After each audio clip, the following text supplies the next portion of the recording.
Previously on NYPD Blue. Studying for the sergeant's exam. Why?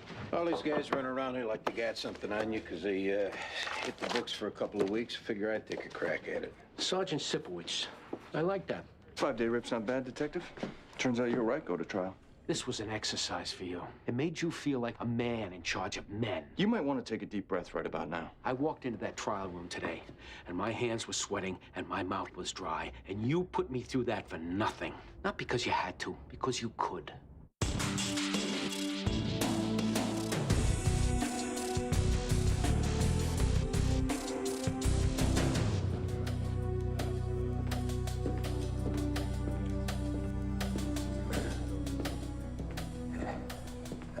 Sipowicz, I'm here for the sergeant's test. Proctors meet downstairs in the library. I'm here to take the test. What was it? Sipowicz? SIPOWICZ. Need to see your ID. Room 104. Thanks.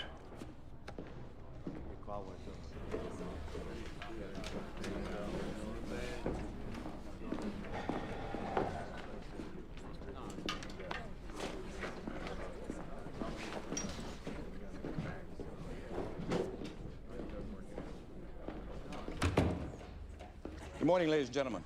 Take one booklet and pass the rest back. Don't break the seal till I tell you to. You have 3 hours to complete the test. You can't use notes or books of any kind. The test is multiple choice. If you can't answer a question, just go on and come back to it later. No one can leave the room. If you have to go to the John, raise your hand. Me or one of the other proctors will go with you. Any questions? You can begin.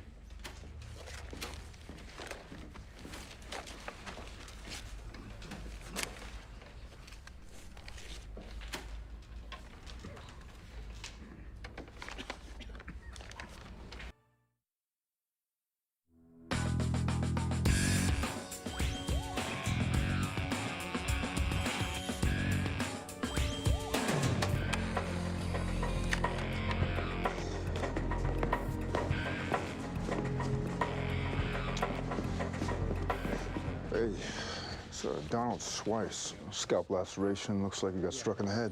Who called it in? Furnace guy said he found the body a little after 7. Was he robbed? Well, he still had his wallet on him, and according to his driver's license, he lives in this building. Talked to a neighbor. He said Schweiss lived with his brother, Martin. Apparently, the brother's brain damaged. He in the building now? Yeah. When Donald's at work, he stays with the woman across the hall from them, Kathleen Halloran. They're in 8E. There's no blood on the floor, and there's scuff marks near his feet. Looks like he got hit someplace else and dragged down here. Let's start a canvass. Yeah.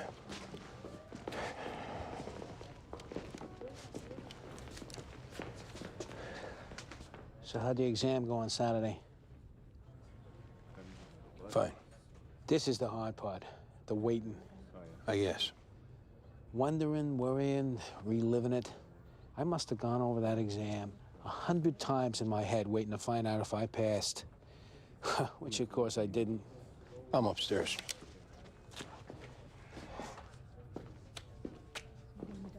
Catch you later. I was trying to be sympathetic.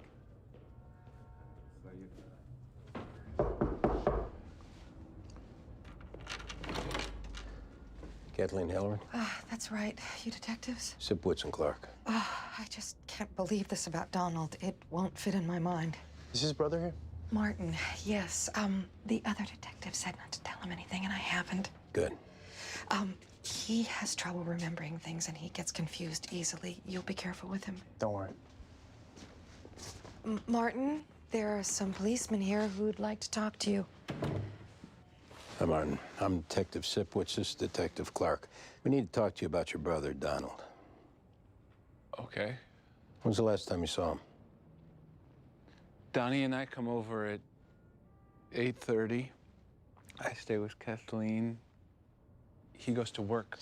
So you saw him yesterday morning at 8:30? Donnie and I come over at 8:30. And you haven't seen or heard from him since then? Donnie's at Elena's. This is where he goes. Who's Elena? His girlfriend. Martin, I'm afraid I got some bad news for you. Your brother, Donald, is dead. We found his body in the basement. Donnie's at Elena's. No. Who are you? I'm Detective Sipowicz. This is Detective Clark. Do you have any weed? I could really use some weed. We don't have any weed. Do you understand what I'm telling you? I'm gonna go watch TV.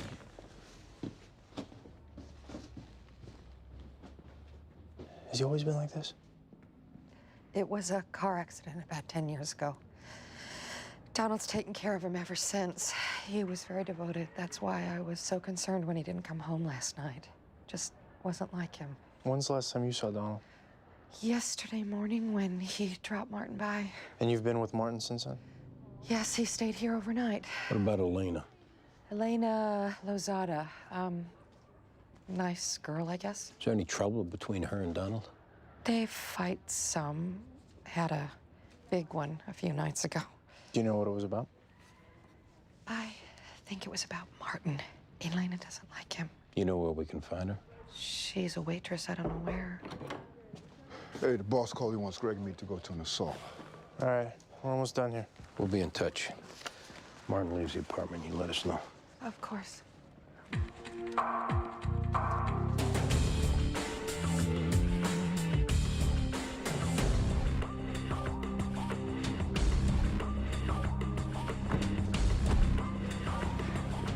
James Westfall came here this morning, started moving into apartment 402.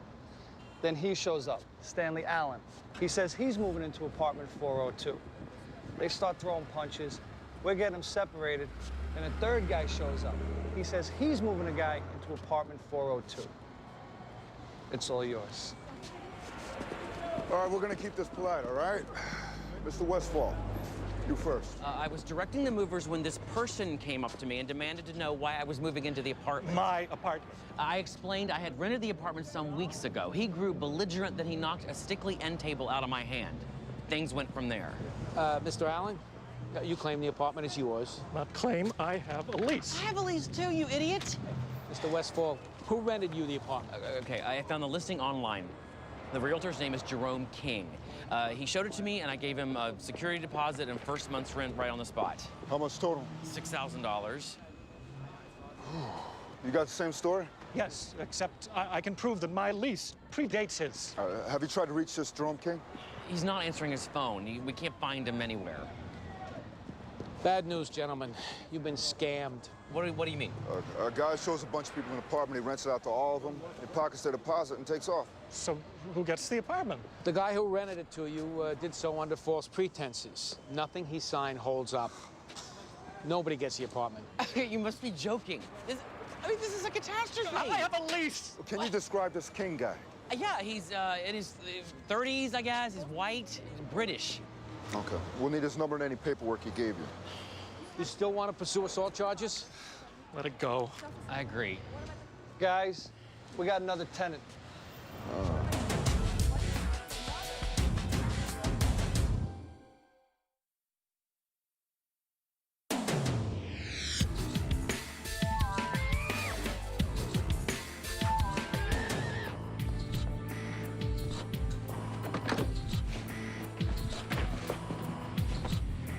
Any more tenants show up? Yeah, 2 more before we left. What'd you get on the guy who rented the place? Just a name, Jerome King, and a pretty vague description. Who'd he deal with? The super says the apartment's handled by a Schofield Realty. I called their offices and talked to a woman named Bridget Schofield. I guess she's in charge, and she's on her way in. Be sure to talk to Special Frauds Unit and see if they're working a similar pattern. Anything on your DOA? We talked to a supervisor at work. Says Schweitz left there at 5 yesterday. It seems to be the last anyone saw. What about the girlfriend? Yeah, we got an address for where she works. Murphy and Ortiz went to go talk to her. How'd it go on the exam? Fine. It's all about time management. You set aside the hard questions, then come back, which I'm sure you did. There's a couple I might not have got back to. Well, you leave 1 or 2 blank, doesn't matter. Might have been more than just 1 or 2. Oh, well, I'm sure it went fine.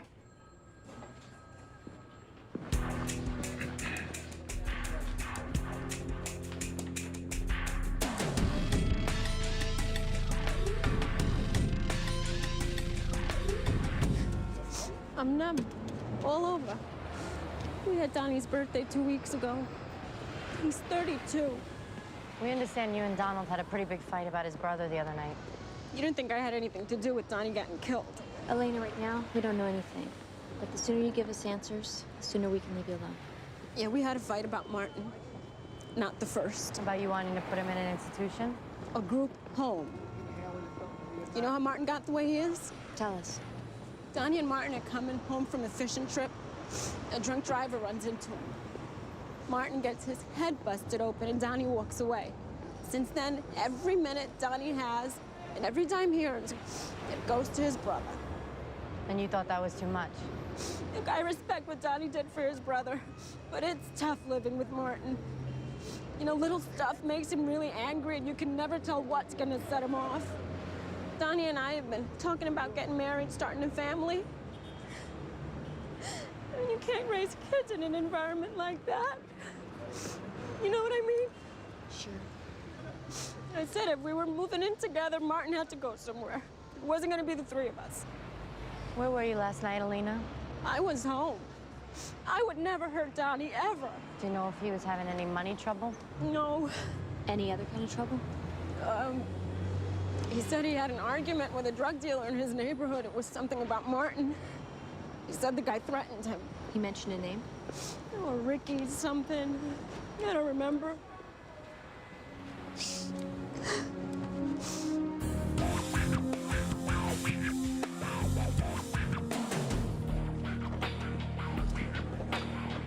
Where are you on the homicide? Narcotics identifies a dealer named Ricky Carson. He works a corner down the street from where the DOA lived. That's off the girlfriend's statement? Plus, the kid asked for some weed when we were there. Figures he knows the dealer. You don't think the girlfriend's involved? She was pretty upset. If she's lying, she's doing a good job. We're gonna pick up this Ricky Carson, find out what he knows. Let me know when you get him in. Can I help you? I'm looking for Detective Medavoy or Jones. I'm Greg Medavoy. Bridget Schofield. And this is my partner, Baldwin Jones. Let's go talk back here. Typically, I handle sales of residential units. I should have stuck with what I knew. A cup of coffee? I'm fine, thank you. Have a seat. Why rent the one place? The owner had to go overseas and asked if I would sublet the unit while he was gone. He's a good client, so I said yes. No good deed goes unpunished, I guess. How'd you rent the apartment to Jerome King? He called in off the listing. Said he was a currency trader for an international finance firm, and he had just been transferred to New York. How would you describe him? 30s, well-dressed, British, charming. Did you check him out? His references, his employer, everything was fine. And I assume those were all fake. Unfortunately, yes. Did you run a credit check? He said it was his first time living in the U.S. He didn't have a social security number, and it was going to be a big hassle. So he asked if I would skip the credit check if he agreed to put up additional security. I was so anxious to get the place rented, I agreed. Stupid. Oh, you can't blame yourself, ma'am. Anybody could fall for a smooth talker like this. One of the defrauded tenants has already called and said he's going to sue me. My lawyer says because I didn't check King's credit, I could be liable. Do you have any idea how much he got away with? Could be as much as $150,000, $200,000. Oh, my God. Ma'am, we're gonna do everything we can to bring this man to justice. Is there anything I can do? Well, when we put together some mug shots, we'd like you to take a look at them. Sure. Anything else, we'll let you know. Thank you.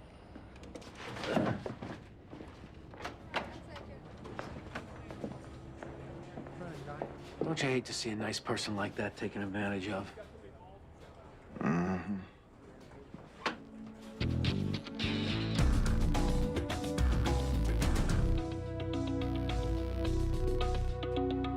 Did you know that if we go into United Nations headquarters for the job, we have to get permission from the Secretary General first? I did not know that. Oh, yeah. Because all the scumbags we go after, they love to hang out at United Nations headquarters. Is there a question you nailed or one you missed? What do you think? Hey.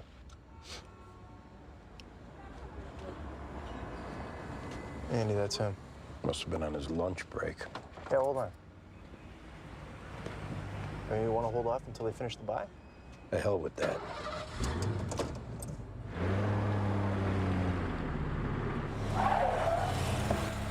Hey! Hey! Put your hands on the wall, Ricky. You heard me. Let's go. Come on. Just keep your hands up. What the hell's the matter with you? I didn't do anything. Yeah? Come on, this jump in your pocket by itself? I ain't do nothing, man. Let's go.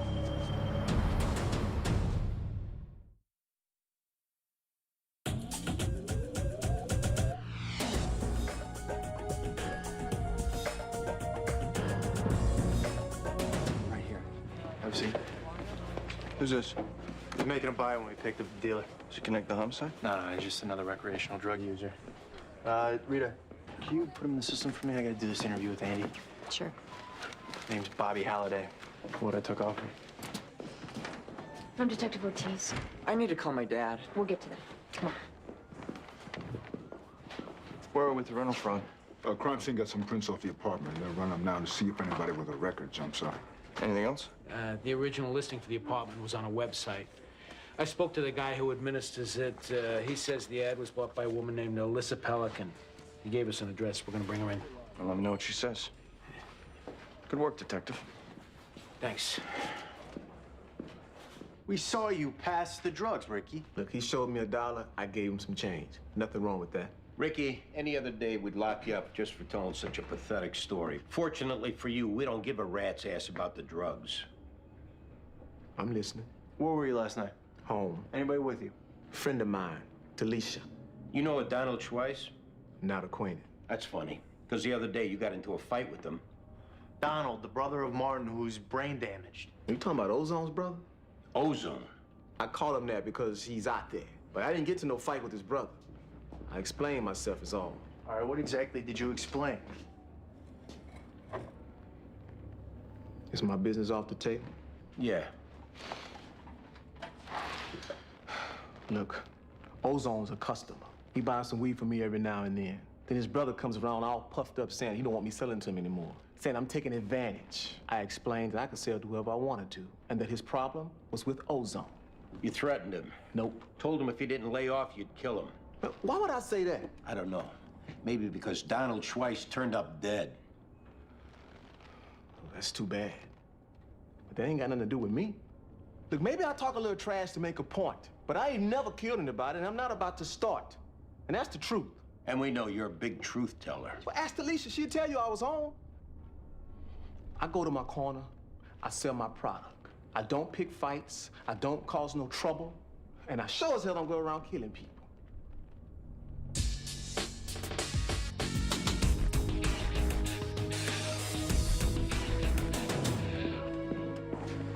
I need to talk to somebody. My son's been arrested. His name's Bobby Halliday. Sir, I'm Detective Ortiz. This is Detective Clark. We're handling your son's case. What's going on?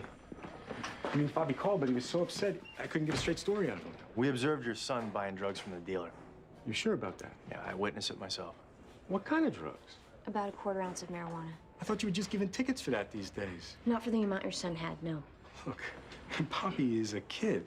He's never been in any kind of trouble. He's 17, sir. He's an adult. Yes, chronologically. But believe me, I know him. He's a kid. Sir, we don't have a choice in this matter. What you want to be thinking about is getting your son a lawyer. Where is he? Downstairs in a holding cell. In a little while, I'll be getting him to central booking. He'll be processed there. With the murderers and rapists and God knows who? No, please. There's got to be another way. He cannot go in there. I'm sorry, sir, but at this point, there's nothing really that you can do. What will it take to make this go away? Sir. What'd you say? I said, what's it going to take to make this go away? Just come to my office. We can talk about it. Thank you.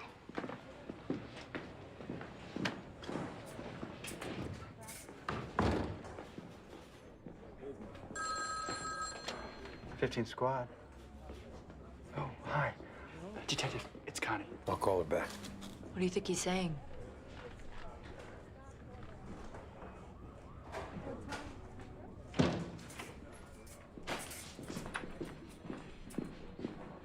John, I'm out of yellow legal pads. Can you get me some more?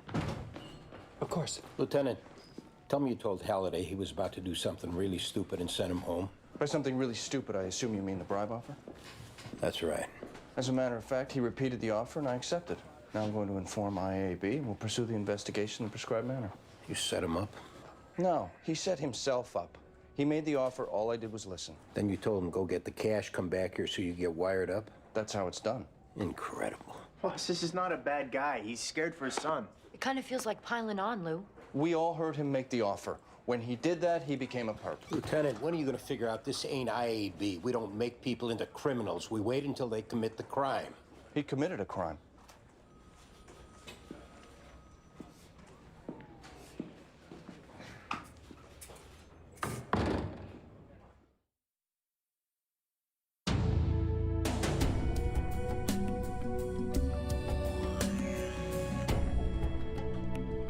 Okay. You're set. I need a minute with the lieutenant. Sure. Can you turn that thing off?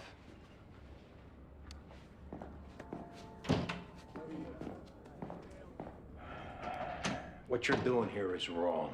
We disagree, Detective. We'll leave it at that. I'm not talking about Halliday. It's wrong for the squad. How, exactly? You went after Medavoy, you're going after this guy. Now you got everybody afraid to do a damn thing because they're scared you're gonna screw him over. I made it clear we're going to obey the rules. That's why Medavoy got in trouble. You play things by the book, nobody's got anything to worry about. What, did you grow up in a crate? You can't run a squad that way. I think I know something about running a squad. You keep up like this, it's gonna come back and bite you in the ass. Is that a threat? Oh, for God's sake. I am trying to tell you that this squad needs to know that you trust them and that you got their back and that it's exactly what you're not telling them. Detective, with your record and reputation, you are the last person I would come to for advice on how to run a squad.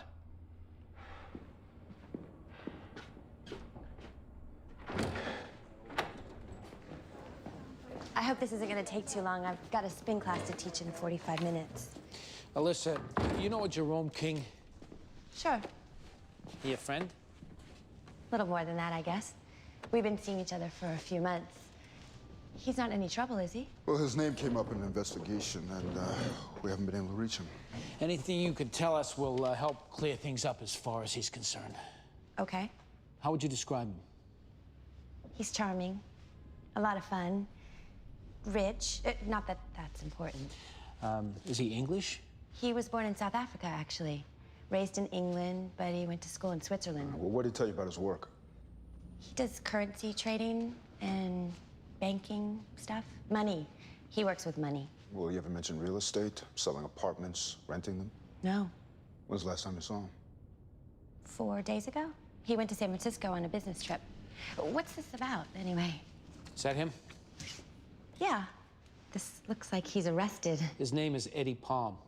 We found his fingerprints in an apartment that was fraudulently rented to a bunch of different people this morning. No, this is Jerome. Jerome's one of his aliases.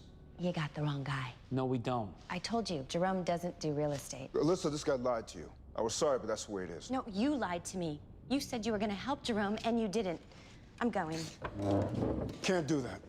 Palm, set up the con on your computer. For the moment, we have to assume you're working with him. Are you crazy? Look, you cooperate with us, we'll listen to what you have to say. Otherwise, you're part of it. You're gonna arrest me? I didn't do anything. We'd like to believe you. I'm going, and you can go to hell. No. You're gonna go in here. You're kidding me. This is so unfair. What am I supposed to do? Think about what we said.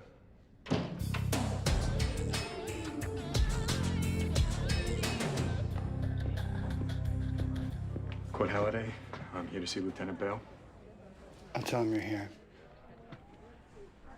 Mr. Halliday, this way.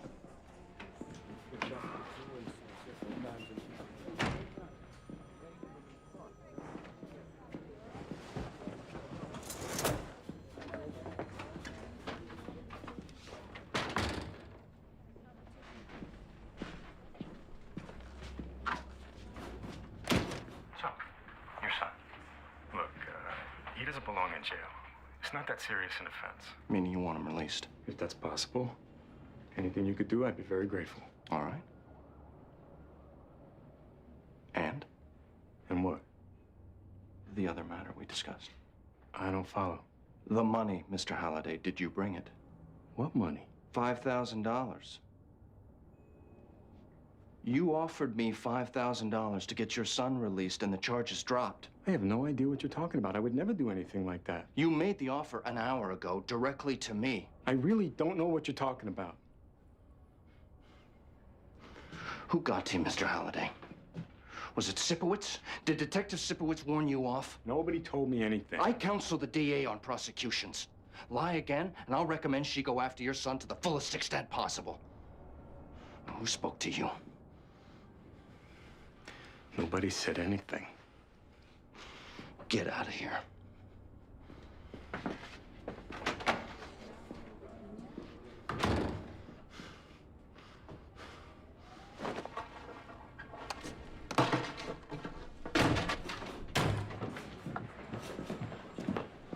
This is it, Sipowicz. You're off the job. Excuse me? When I'm done with you, you're going home. What are you talking about? You tipped Halliday off. I what? You called him and told him not to offer the bribe. Oh, you got the wrong guy. Look, whatever happened in there, I didn't have anything to do with it. Deny it all you want. You're going down for this, and I'm gonna see to it. You're not listening to me. You think you're tough? I've broken guys tougher than you. Yeah? That's right. Fine. You want to bug my phone? Here. You want to go through my garbage? You go ahead. You do whatever rat squad crap you want. You're gonna get nothing. I didn't do this. Boss, Halliday could have talked to a lawyer. A friend. I mean, anybody could have warned him.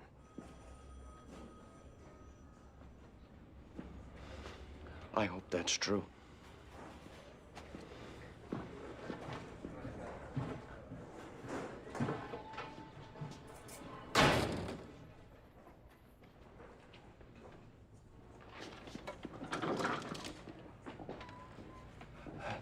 Detective, that woman you and Detective Jones brought in. What about her? As I was passing the door, she was calling out. She says she needs to talk to you.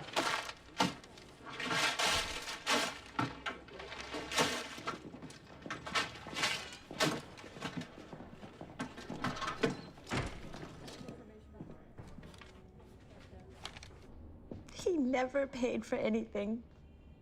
I mean, not once. We'd be at some fancy restaurant. He'd be talking multi-million-dollar deals, and I'd end up with the check. Either he forgot his wallet, or there was a problem with his credit card. That's what a guy like that does. Plus, he was always borrowing money. He said the wealthy never carry cash. A trusting person like you is red meat to a guy like him. You don't understand. I convinced my mom into giving him $8,000. He said he was gonna buy euros with it and double her money. How am I gonna tell her? The sooner we catch him, the better your chance of getting your mother's money back. Will you help us? How can I do that? Do you know when he's supposed to be back from his business trip? He said this morning. All right, call him and tell him you need to see him because you have a wealthy relative that died and left you $100,000.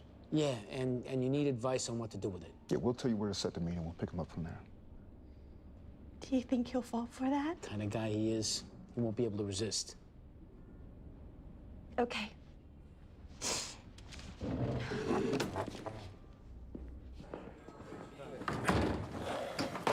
Ricky's girlfriend backs him up. Not that that's a big surprise. Yeah, I took another look at his sheet. I didn't see any violent crime. Yeah, I know. I talked to the neighbor who lives below the Schweitzes. She got my card off the canvas. She says she's heard Donald and Martin fighting a lot. Fighting, like arguing? Arguing, some scuffling. She said it sounded pretty intense. And Martin did most of the yelling. I dumped Donald's phone at work. He had a bunch of calls into a group home in Poughkeepsie. The manager said Donald reserved a place for Martin yesterday. And then went home to tell him? Sounds like it. We're gonna have to bring Martin in.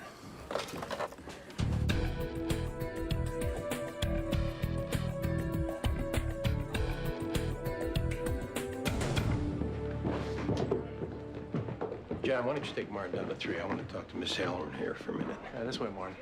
What's going on, Detective? Ma'am. Were you with Martin all day yesterday? I mean, particularly in the evening after 5 o'clock. I already told you. Yes. I understand you wanting to protect him. But if we find out you're lying, that's obstruction of justice. You'll go to prison. So I'm going to ask you again. Were you with Martin all day yesterday? I was with him every minute. We've gotten some information that the brothers did a fair amount of arguing. Well, is that so unusual? Not necessarily, but we're going to need to talk to Martin about it. Oh, then I need to be there. No, that's not possible. No, he'll be frightened. He won't understand what's going on. Laura, do me a favor. Take Mrs. Halloran into the coffee room for me. Sure. I'll see you when we're done.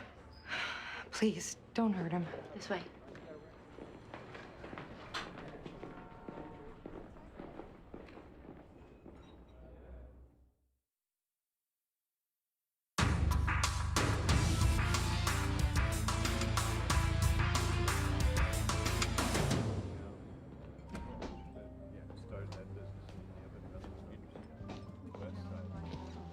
Alyssa. So sorry to hear about your Aunt Karen. Hey, Eddie. Pardon? Well, we're gonna go. What do you mean? Who are you? Detectives Metaboy and Jones. We're taking you down to the station house. Who's this Eddie? I have no idea what you're talking about. Give it up, Eddie. You're not fooling anybody. In my jacket pocket is my passport. It's like something out of Kafka. Yeah, except you're the cockroach. Jerome King, yes? Satisfied? I have other identification if you wish to see it. Not necessary. Alyssa, tell them my name. I hope you rot in jail. Well, let's go. You're making a mistake. Tell us about it in the car.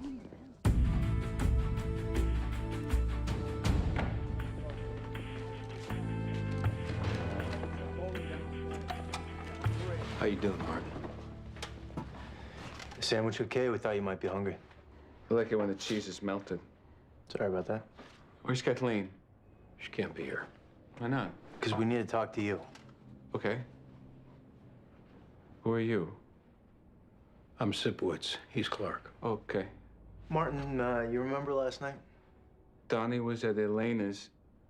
I stayed with Kathleen. And Donnie wasn't at Elena's. Yeah, he was. Did you stay with Kathleen the whole night? No. She had to do something. I went to our apartment. It was before dinner. How long before she got back? I don't know.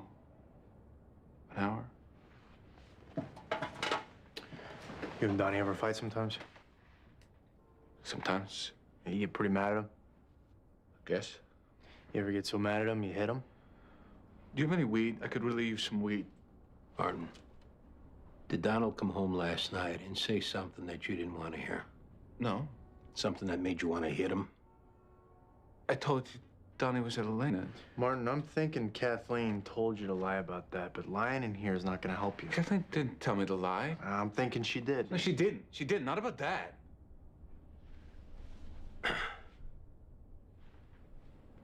What did she tell you to lie about, Martin? Nothing. Martin, you got to tell the truth. Otherwise, you're going to get you and Kathleen in a whole lot of trouble. I can't tell you. Why not?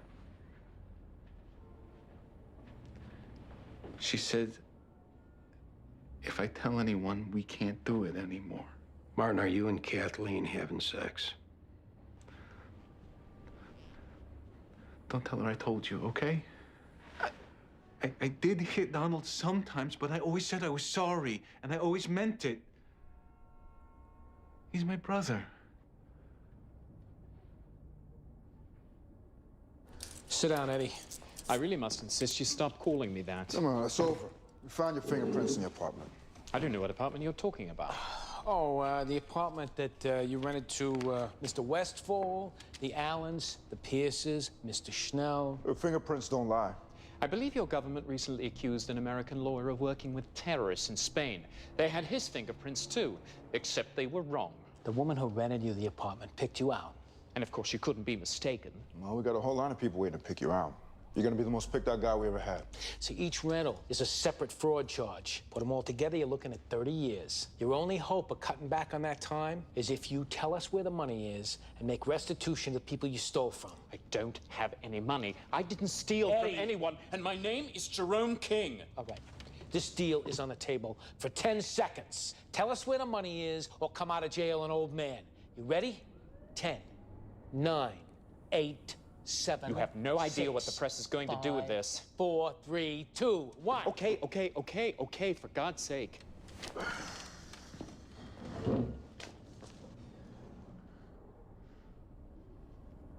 The money's in a safe deposit box in the Marquis Bank of Queens, okay? Happy? Where's Martin? Is he all right? He's fine. You told us you were with Martin all night. He says he stayed in his apartment while you went downstairs. To do some laundry. It was all of about 5 minutes. Martin doesn't have a very good sense of time. It probably felt longer to him. You said you were worried because you didn't know where Donald was. Martin says that you told him Donald was at Elena's. Well, I had to tell him something. I mean, for all I knew, it was true. Why didn't you call Elena's? We checked your phone. There were no calls out last night. I didn't want to bother him. You were that worried? I just didn't think of it. How long you been having sex with Martin, Kathleen? I don't know what you're talking about, and I am not going to answer any more questions. Then we're going to get a search warrant for your apartment, and no matter how hard you scrubbed and cleaned, if there's one drop of Donald's blood there, we're going to find it. So if you want to help yourself, you better start answering some questions here. You look at Martin, and you see what's missing. I look at Martin, and I see a beautiful soul that has opened itself to me. And I am not going to apologize for that spiritual act. Did Donald find out? Was that why he was going to move Martin? Donald never knew. What happened? I ran into Donald when I was coming up from the laundry room. He told me that he was putting Martin in a group home in Poughkeepsie. I told him that I would be more than happy to take care of him myself, but he wouldn't listen. Guess he was too busy planning his new life with his spick whore. How'd you kill him, Kathleen? We were talking in my apartment so that Martin wouldn't hear us.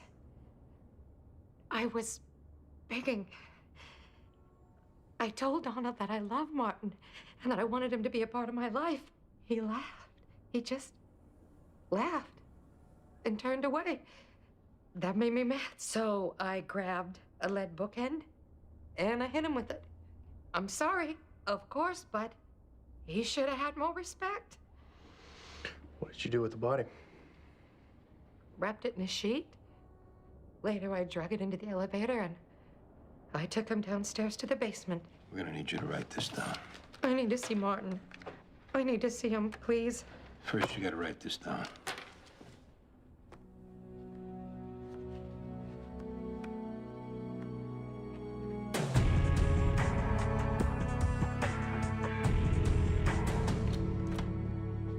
Hello?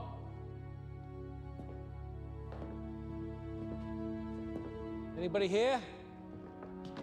Isn't the tile extraordinary? It's from Italy. I love it. Hello? Detective. Hi. I called your office. They said you were here. I hope it's okay. I'm showing some potential buyers around. What can I do for you? I just wanted you to know that we've made an arrest, and it looks like we're going to be able to recover most of the money. Oh, my God. That's wonderful. I figured you want to know as soon as possible. Thank you so much. That is a real weight off. Well, I'm glad it worked out. Oh, Well, it's quite a place. thanks. I think my whole apartment could fit in this room right here. I'm sure your apartment's very nice. Yeah, nothing like this. Yeah.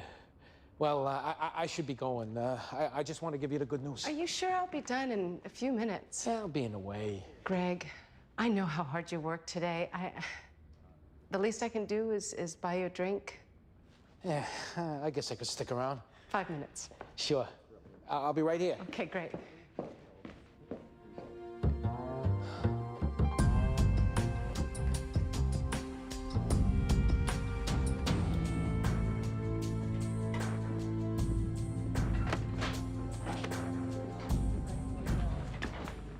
You finish up with the Halloran woman? Yeah, I'm taking him down to Central Booking. Call social services about the brother? They're sending someone. All right. Good night.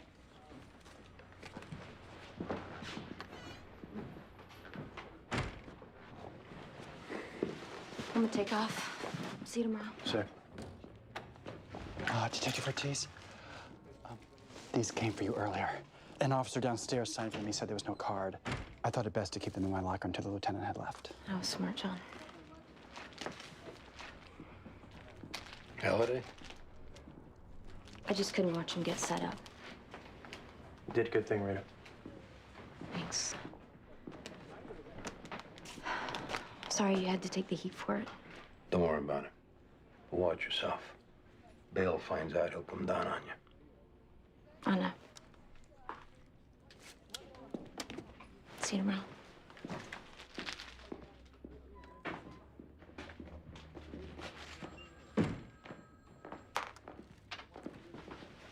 I'm Heather Bell from Social Services. I'm here to pick up a Martin Schweiss. Yeah. I'll take you.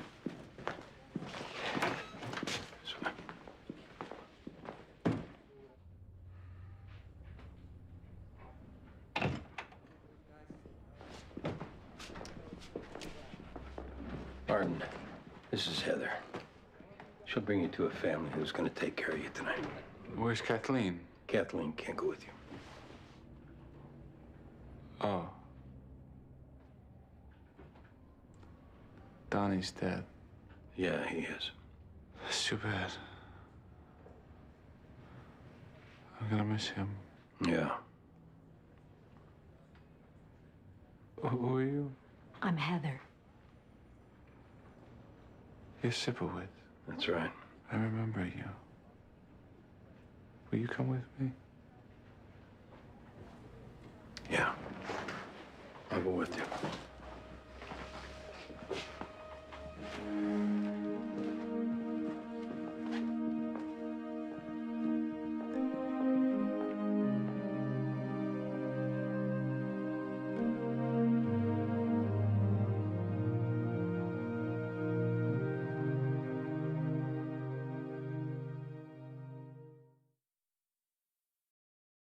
Previously on NYPD Blue. Sipowicz, I'm here for the sergeant's test. Proctor's meet downstairs in the library. I'm here to take the test. Good morning, ladies and gentlemen. Take one booklet and pass the rest back. Don't break the seal till I tell you to. You have 3 hours to complete the test. You can begin. I just wanted you to know that we've made an arrest, and it looks like we're going to be able to recover most of the money. Oh, my God, that's wonderful. I should be going. I just want to give you the good news. Are you sure I'll be done in a few minutes? I'll be in the way. Greg, I know how hard you worked today. The least I can do is buy you a drink. Yeah, I guess I could stick around.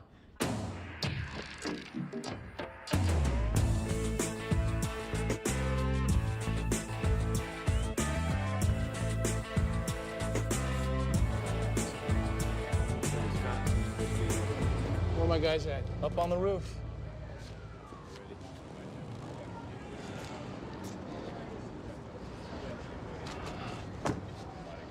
Who called it in? This guy coming to work. Area's pretty deserted at night. I wouldn't count on there being witnesses. His watch is gone.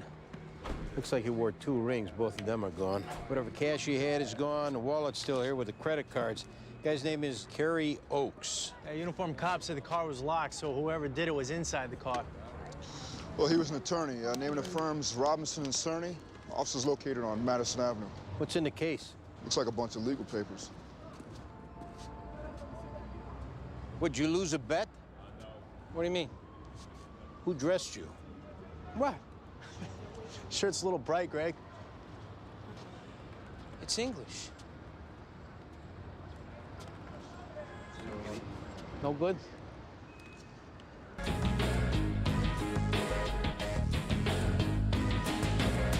We have a time of death? We're waiting on the ME. Building security at Oaks' work has him sign out around 11. Yeah, we made a call to the senior partner of the firm. What about ballistics? Looks like he was shot with a small caliber gun, entry wound around the rib cage. No doubt about it being a robbery. They took his watch, his rings, his cash. Robbery squad says that there's been at least 3 robberies in the same general area over the past 4 months.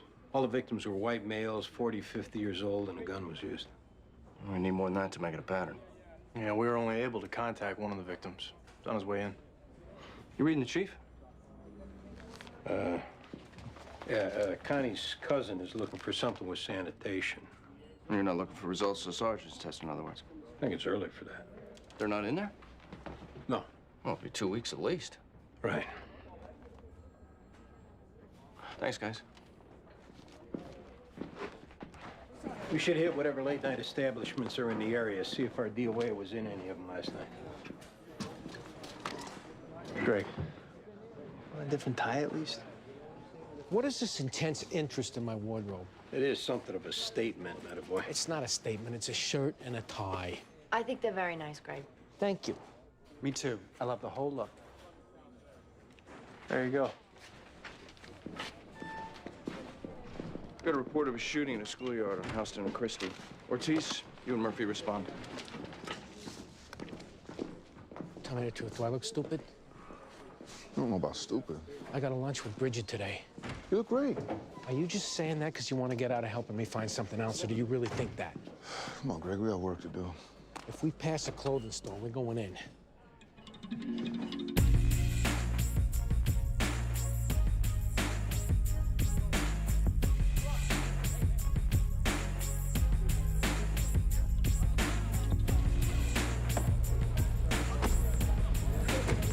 What do we got?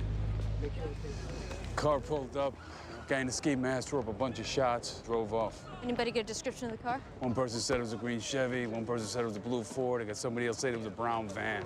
Anybody get a license plate? No. Any talk it's gang related? From what they're saying, it was a basketball tournament. No gangs, no nothing. They played on this court? Right there. Thanks. Yeah. Hey guys, What's anybody up? see anything? Guy shooting out of a car at my boy here. Any idea what it was about? You fighting with somebody? Nah. Is this a pickup game? Today was. Tournament starts next week. What kind of tournament? Dayton League tournament. Is there some kind of organizer? Marcus Dayton. Where can we find Marcus Dayton? I don't know. Anybody? Yeah, I got his number. You the only one who would. Why is that?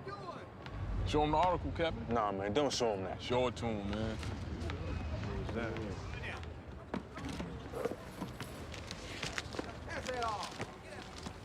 The next LeBron. A lot of people come to see you, Ty? They come to see the game. I don't know they come to see me. People from around here come to see the game. People from all over come to see him. No doubt. Yo, when we get the court back? As soon as crime scene's done processing for ballistics. And how long that's gonna take? A while. Is that it? After we get your names and addresses. All you guys.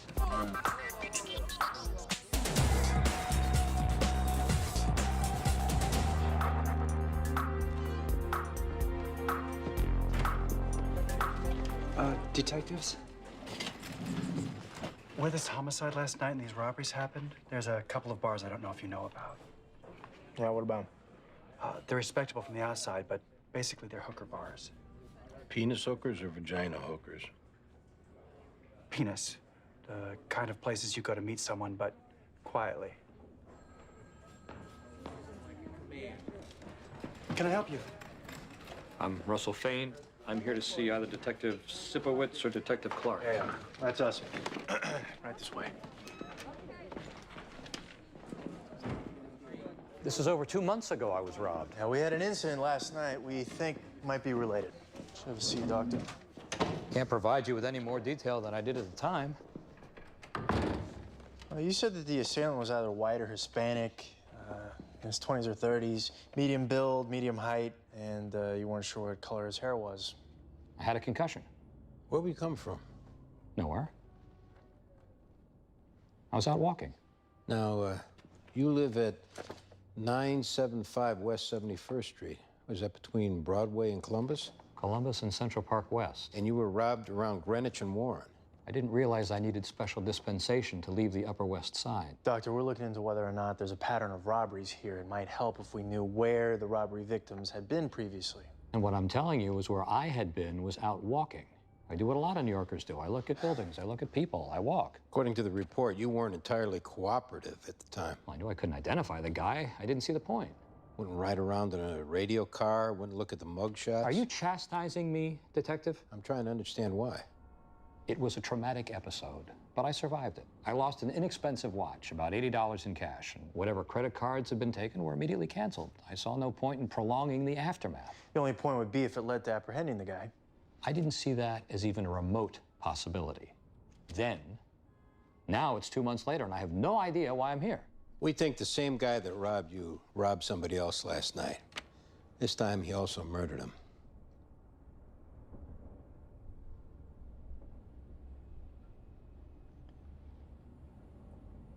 If I could be of any assistance, I would be. This guy killed once. There's a good chance he'll kill again. If something occurs to me, I'll let you know.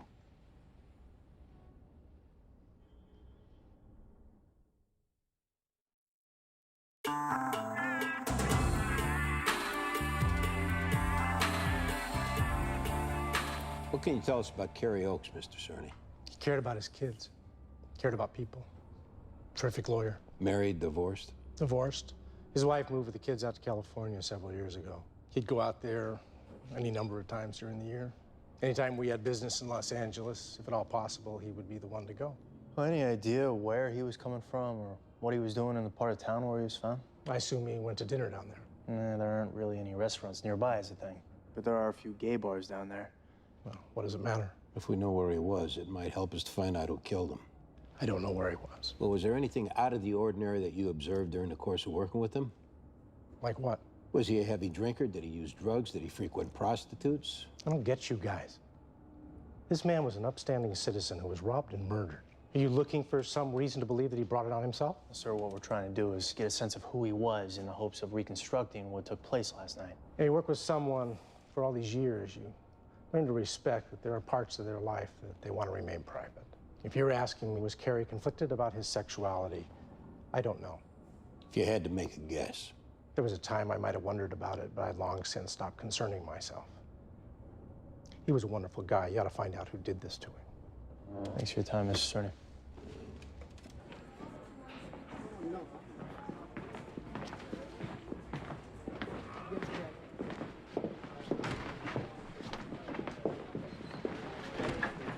This is Marcus Dayton. Thanks for coming in, Mr. Dayton. Somebody shoots up my tournament, I drop what I'm doing. Why don't we go back here? Hey, Rita. This guy's a known gambler from way back. Big? He was on his way, then he took a collar for bookmaking, took another one for policy. Haven't seen him around in a while. Thanks.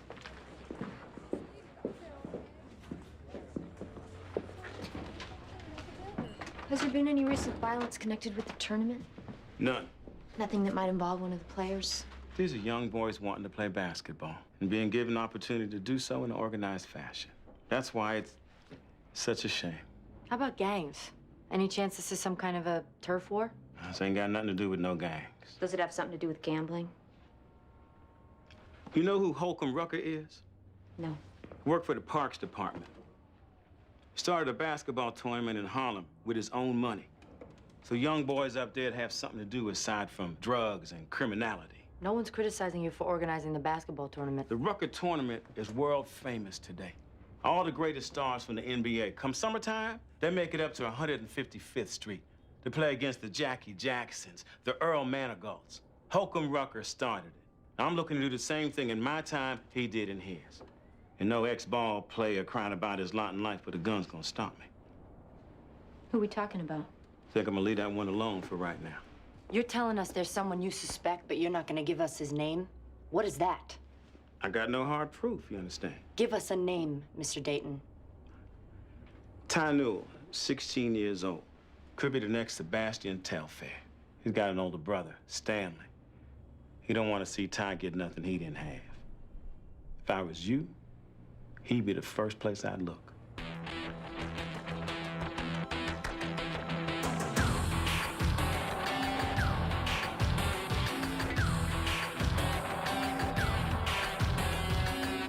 See, I think these spread collars tend to make me look squat. Come on, Greg, we don't have a lot of time. And then there's a whole issue with stripes. And I thought that the vertical stripes were supposed to make you look taller and thinner. Is that not the case? I don't know. I never really thought about it. Look, I don't want to go to this lunch thinking I look like a clown, okay? Okay. So what kind of a shirt am I best off going with? I don't know, I'd say solid blue or white. Good. Let's say blue. Yeah. And what about the tie? What, you got a gray suit? Go to a nice blue tie. Good. Nice blue tie. Good. This one? Yeah, sure, that's good. You didn't think about it long enough. This one? Good. Thank you. A pocket square.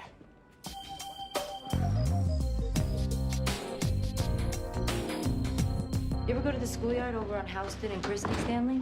Yeah. When was the last time? 2 weeks, a month. Where were you around 10 o'clock this morning? 10 o'clock, I was making deliveries. You know anyone who has a problem with your brother? No, Anyone have a problem with the basketball tournament he's playing in? I work 2 jobs. I have a wife and I have a child. I don't know anything about any basketball tournaments. There was a shooting at the basketball court this morning. Oh, yeah? You don't know anything about that? No, I don't. What's your relationship with your brother? It's good. You don't resent his having this bright future ahead of him? Why would I resent it? You were a pretty good ball player yourself at one time. I like Ty. Wound up doing an 8.5-year bit in Greenhaven? Yeah. Made some stupid mistakes. What's your relationship with Marcus Dayton? I don't have no relationship with Marcus Dayton. Your brother does, though. That's right, my brother does. That cause any problems? We'll see. What's that mean?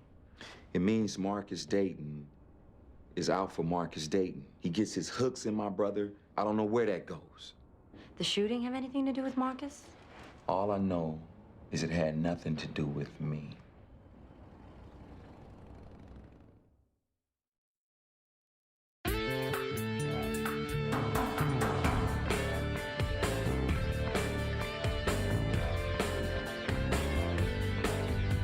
Hey. Slugs from the schoolyard are from a .357 Magnum. They match ones recovered 3 years ago at a robbery. They make an arrest? Yeah, but the gun was never recovered. Who's the caller? His name's Lucas Benchley. His last known address is 1440 Grand Concourse. Thanks, Ball. You got it?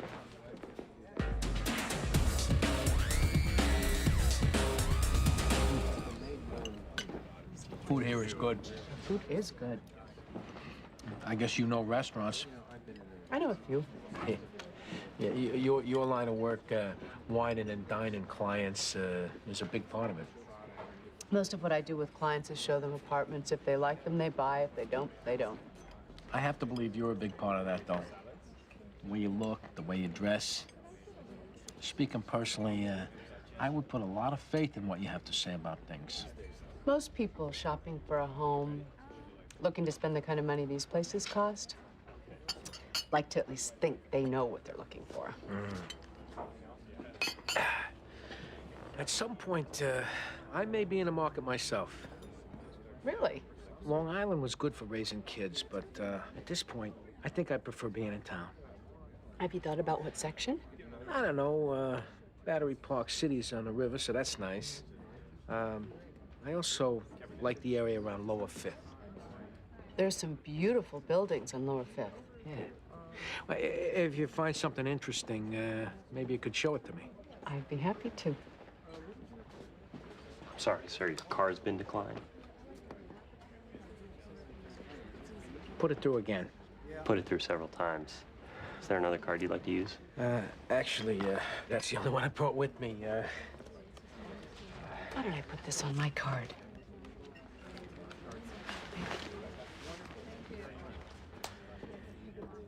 Someone at my bank is going to hear about this. It happens all the time.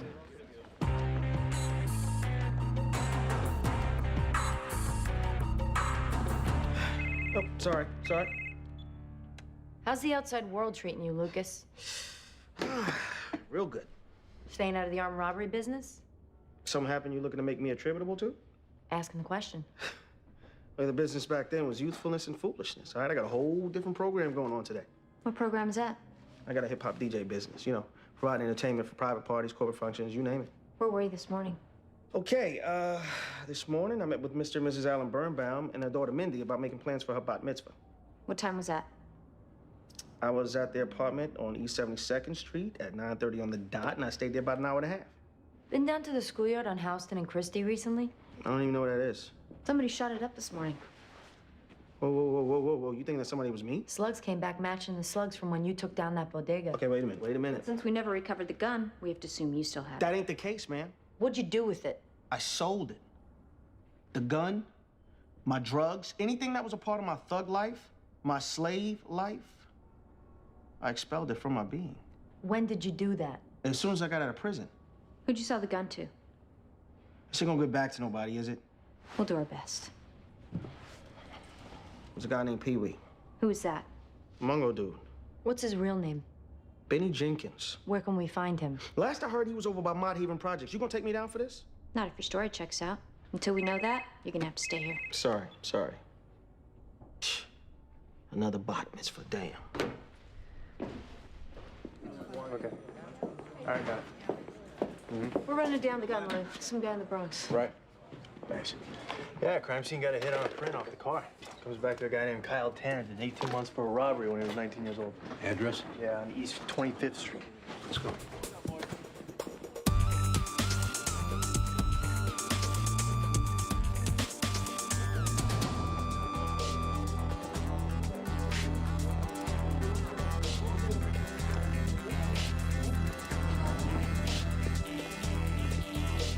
Whoa! Hey! Pee-wee! I'm moving. Stay where you are. Let me see your hands. Step out of the truck. Man, what I do?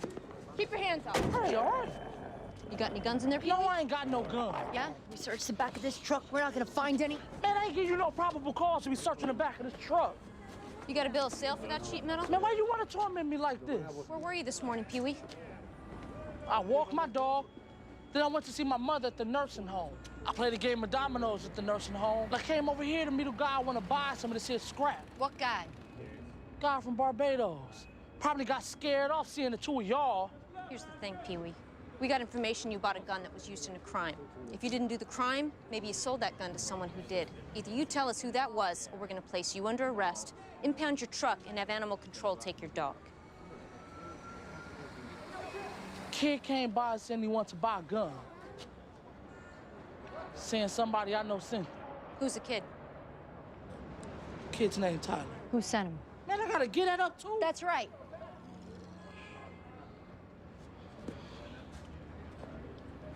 Marcus Dayton. He finds out I give him up, this truck better make it to South America.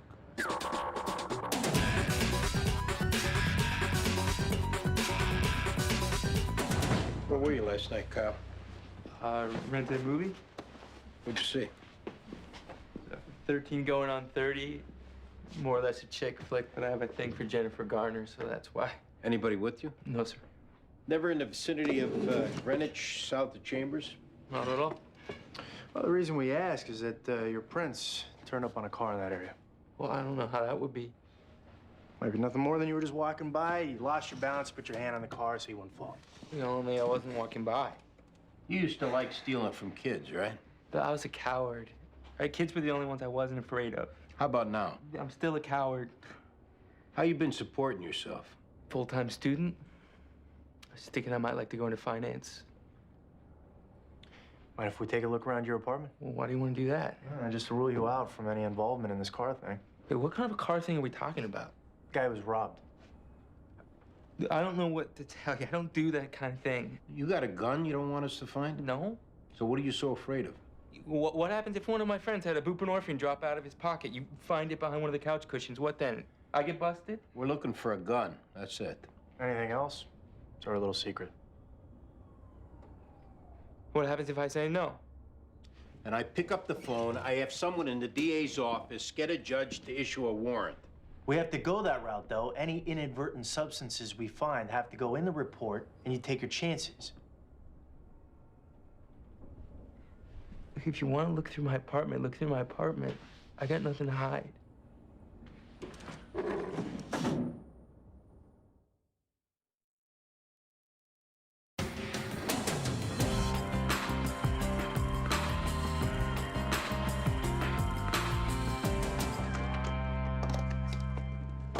What's that you're looking for?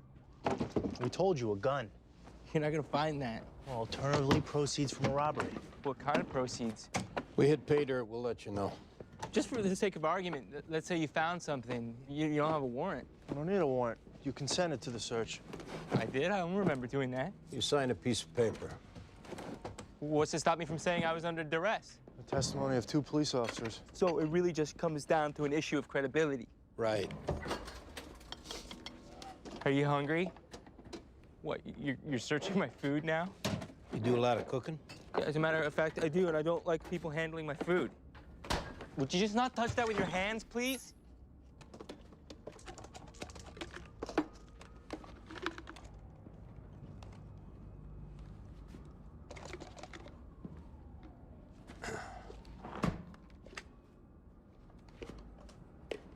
These credit cards for when you don't feel like cooking? I found those on the street. This building gets a lot of break-ins. I was just keeping them out of sight until I had a chance to turn them in. Stand up. Let's go. Turn around. Yeah, look, believe me or don't believe me, that's why they're there.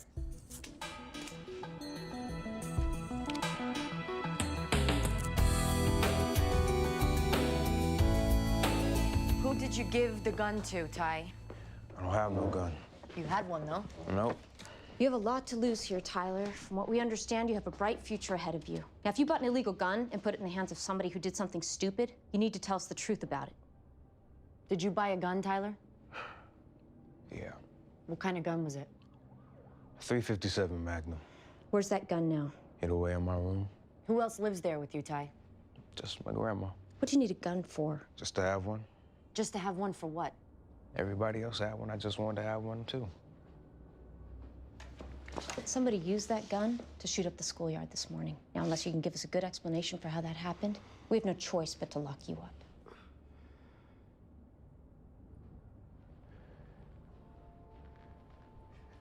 It had to be my brother Stanley. Why do you say that? My grandma found it and gave it to him. How do you know that? He told me. Started in how I'm messing up, how he all disappointed and concerned. Got himself locked up when I needed him. Gets out, he still ain't around. When he told you he had the gun, what did you say? I said, give it back, son. That sucker don't belong to you. He got getting mad at me then. Grabbed me, smacked me, yelling at me like he was my father. Only he knew he wasn't getting to me. He knew it didn't mean nothing to me what he thought. This is why he came by today trying to kill me. He belonged in prison. What I want to know is why my credit card was refused. Yes, there was activity on it this morning. Yes, there were purchases made at Portofino Men's Clothier. Listen to me. I pay my bills on time. I expect that card to be honored when I use it. If it's not, I will be forced to go with the competition. Do I have your personal assurance of that? Thank you very much. I appreciate your help. Can I talk to the detectives, please? We'll be right with you, Doctor. This guy Tanner looks good. What do you have? Print on the car, and we found a stack of credit cards in his apartment. The dentist we talked to on the chance it was a pattern came back in. Swore he couldn't make a positive ID before. See what he says now. Let me know.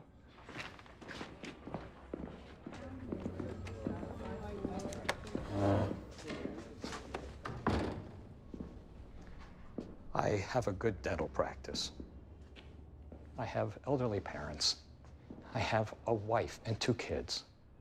I'm not ready for certain facts about my life to become known. We try very hard not to betray confidences, Doctor. Sometimes you have no choice, though. We have a predator here. There are a great many predators in the world. This one just killed somebody. Yes, Detective, I know that. It's why I'm here. It's why I've come back. Even though more than anything, I would like not to be involved with any of this. What can you tell us about the guy who robbed you? He was young. He was attractive. I met him at a bar named Randolph's, where people like me go. What happened after you met him? We talked, we flirted. After a while, he asked if there was somewhere we could go. I had my car parked nearby, so we went there. I remember after he got in, I looked at him with the streetlight coming through the windshield. He smiled. Then he took out a gun and beat me until I passed out. Could you identify him if you saw him again? Yes. Would you be willing to pick him out of a lineup? Yes. Would I have to testify in court? If we get him to confess, chances are we won't need you to. Obviously, I'd be grateful if I didn't have to. But I'll do whatever you need me to do.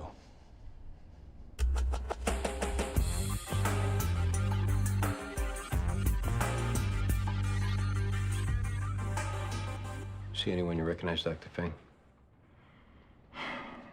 I recognize number 3. Where do you recognize him from? I recognize him as the person that beat me and robbed me on October 2nd, 2004. Where did that take place? In my car, which was parked down the block from Randolph's Tavern.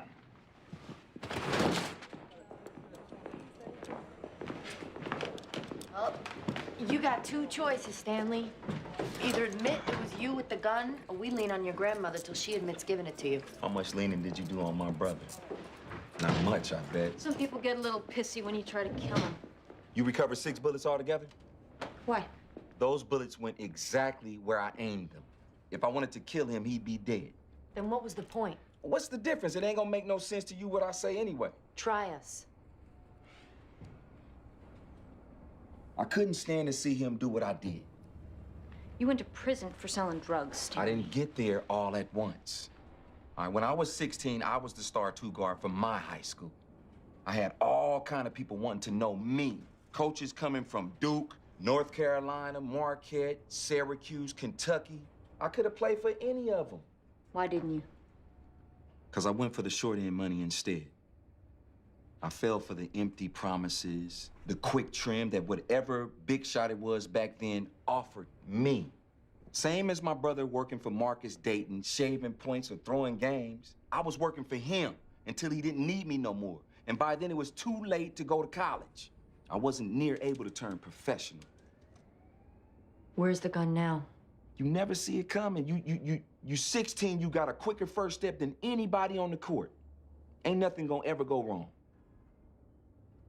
And I needed him to know that it does. If you ain't careful, it goes way wrong. Where's the gun, Stanley? I threw it in the river.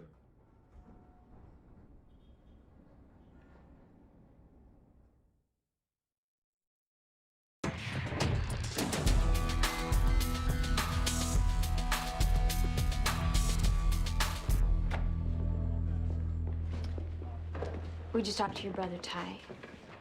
Might be good if you hear what he has to say. How come he ain't locked up? That's what you want? Yeah, that's what I want. We think your brother was just trying to scare you this morning. You allowed to scare somebody by shooting a gun at him? No.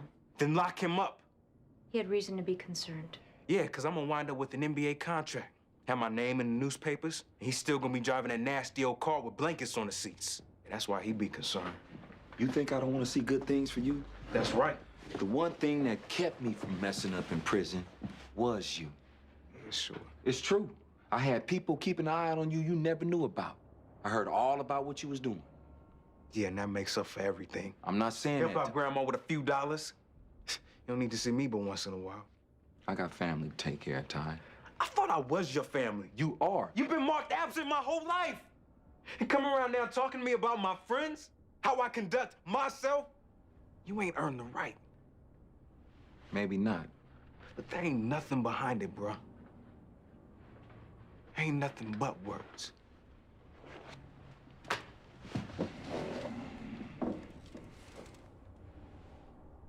What's this?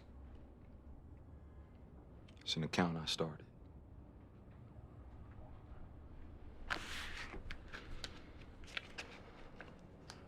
Stanley knew, IGF, Tyler knew. It's a trust fund.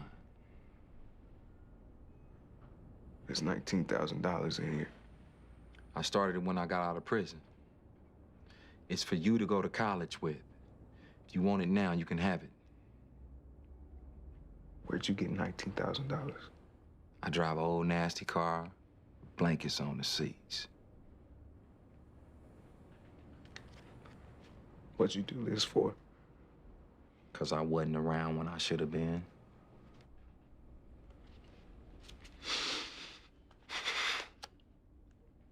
Ty, I'm your big brother. And I love you. You don't know nothing else. You gotta know that.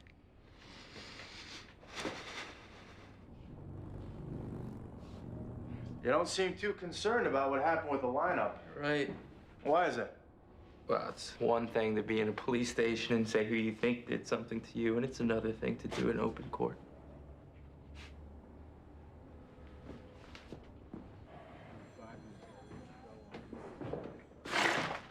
What are you doing?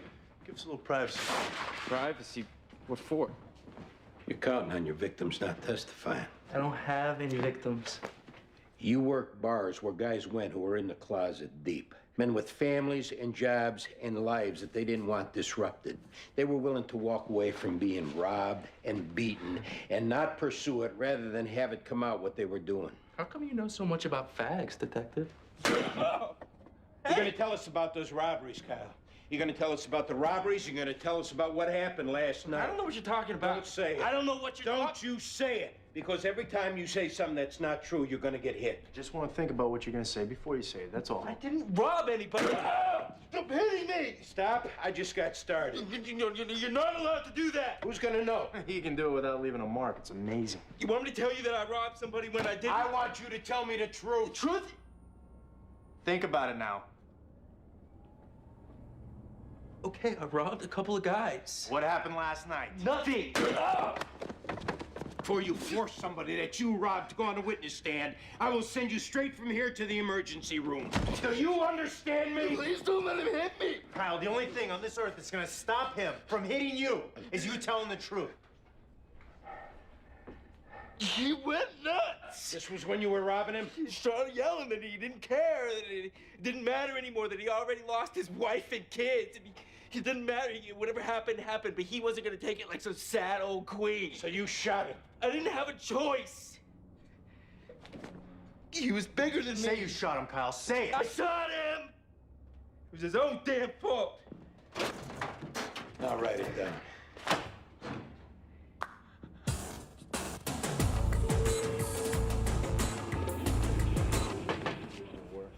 Got one for robberies and a homicide. He's finishing up the statement now. Good work. Just turned up in his apartment.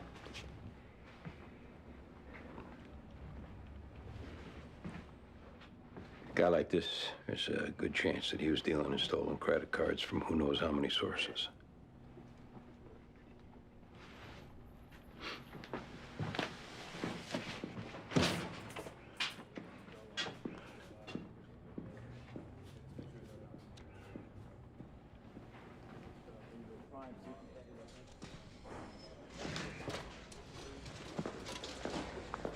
Detective Ortiz. Oh, thanks for coming by. We're hoping you can let it go with Stanley. My boss gets a little funny about firing guns in playgrounds. Not that he showed the best judgment in the world, but I think he was careful to see no one got hurt. And I think he did it out of desperation. What do you think, Lieutenant? What are we talking about? Letting it go with Stanley Newell. It's reckless endangerment, but with his priors, it could be bad. What's the situation on the paperwork? Are we tied to anything? Not yet. Oh, why don't you guys work it out? We'll get you what you need. Excuse me. Sure. Hi. You're kidding, right? Well, that's just great. Did you at least try and get out of it? Okay. Understand.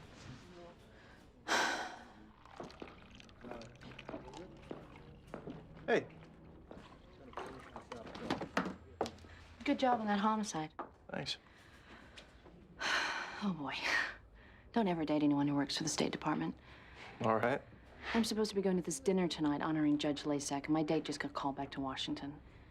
This is a command performance? Most definitely. I used to clerk for him. The judge sees me there unescorted. I just know he's gonna have his mitts all over me. I don't call him learned hand for nothing. Well, if you got nobody else, I do come with a clean shirt and tie. I can't ask you to do that. I volunteered. Well, if you're serious, I think I'm gonna take you up on it. What time? Could you pick me up at 6:30?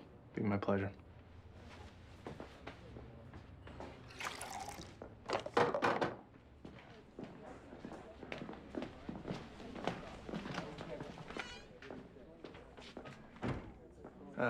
Andy, something's come up. Would you be able to knock out the fires for today? You got a social engagement? Yeah, she asked me to do her a favor. Sure. Thanks.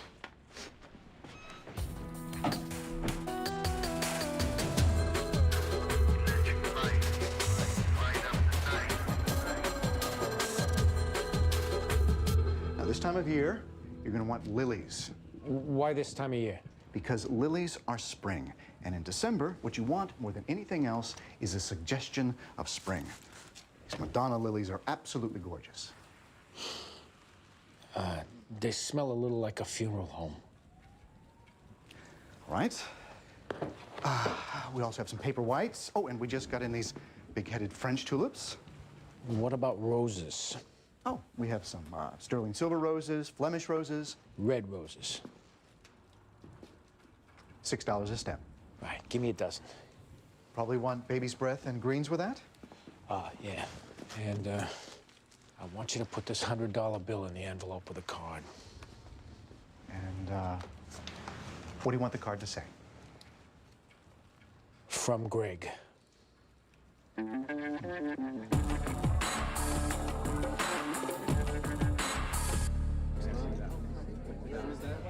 Up there with me this weekend. I'm certain you'll have a good time. It could be a good career move for you. I can introduce you to all kinds of very influential people there. Hey, will you? Could you talk some sense into her? I can try. Oh, come on, Judge. There's a weekend retreat at the Mohonk Mountain House for training prosecutors and judges in handling terrorism cases. I think she should attend. Remember Valentine's Day? Yeah, it was great. Yeah, this past year, Valentine's Day fell on a Saturday. We went up there, had a great weekend. Oh, I didn't realize you were seeing anyone. Well, we're keeping it quiet as much as possible because of work. Yeah, I understand completely. Excuse me, they're waiting for you on the dais, Your Honor. Oh, okay. Nice meeting you, Detective. Great to meet you, Judge.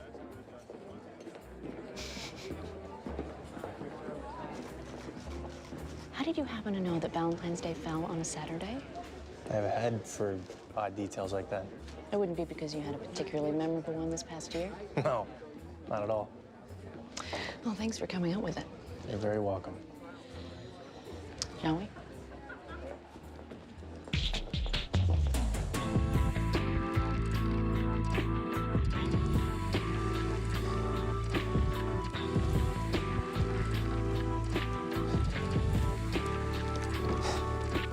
Detective. Have you told anyone? There's nothing to tell. That's not quite true. You know something about me. I want to know what you intend to do with that knowledge. I found your credit card. I returned it to you. I don't know anything more than that.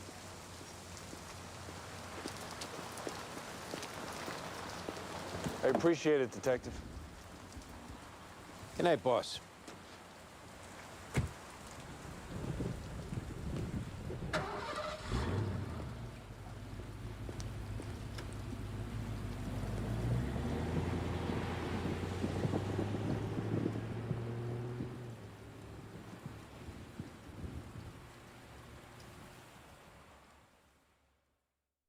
Previously on NYPD Blue. Most of what I do with clients is show them apartments. If they like them, they buy. If they don't, they don't. I have to believe you're a big part of that, though. The way you look, the way you dress. Speaking personally, I would put a lot of faith in what you have to say about things. At some point, I may be in the market myself. Really? If you find something interesting, maybe you could show it to me. I'd be happy to. Sorry, sir, your card's been declined. Why did I put this on my card?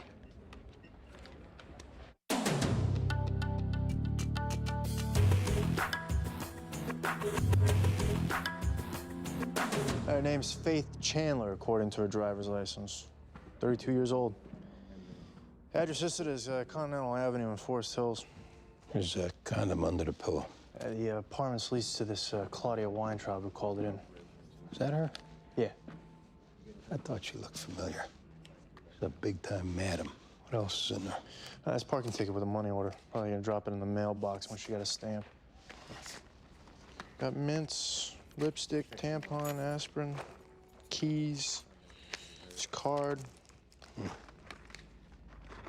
Serenity prayer. God grant me the serenity to accept the things I cannot change, courage to change the things I can, and wisdom to know the difference. That's a AA thing, right? Yeah. Doesn't always work. Miss Weintraub, talk to you a sec. Yeah, sure. You set this up? Look, even though I know you have me in your dossiers, I'm out of that world completely. Uh-huh. So why is she in your apartment? She needed a place to stay. I said she could use it. She was freelancing, in other words. Right. Any idea who with? No, We're gonna want to see your book. I don't have a book. Hey, Claudio, who do you think you're dealing with there, huh? A disapproving relative? We'll lock your ass up, we'll go through your apartment, we'll find a dozen different reasons to prosecute on what's gonna be. I wasn't lying when I said I was out of this world. I met a terrific guy, square as they come, knows nothing about any of this, and I would really love to keep it that way. The only way you got any chance of that, give us who you think she might have been with. There was this one guy I was crazy about. I used to take her on trips, buy her things. Maybe it was him. What's his name?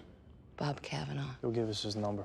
You won't let him know it was me, though, right? You got this terrific new guy. What's the difference? You don't want to lose a customer, just in case it doesn't work out with my guy.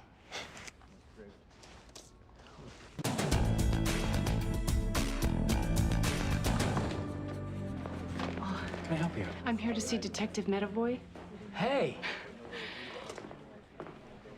Bad time? Not at all. But you had mentioned being interested in an apartment, and I found one that I thought might work for you. Oh, yeah? It's on 3rd Avenue and 16th Street. Lots of light. It's not huge, but I figured if it's just you, it might work.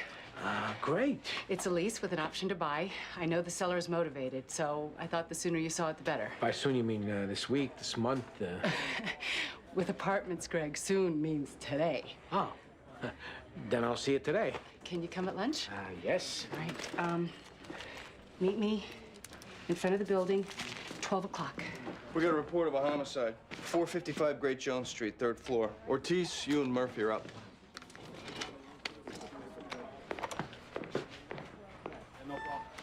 I just sold a floor through on that block. Thank God it already closed.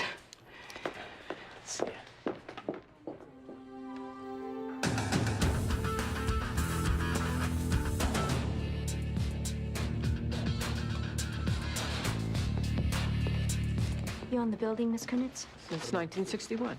Did you know Tracy Llewellyn? Another young person came to New York to be an artist. Very nice, very pretty. Absolutely no idea what it takes to survive on her own. Did she have a job? Well, not that I knew of. How'd she pay rent? She'd bring it to me in cash in an envelope. Any idea where she was getting it from? I knew exactly where she was getting it from. At first, she was secretive about it. We would sit and have tea, though, and gradually, she couldn't hold herself back from letting me know that she was seeing this well-known designer, industrial designer, whatever that is. Did she tell you his name? Hal Matheson. Married, children. And according to her, everything was fine. Thanks for your help, Miss Kunitz.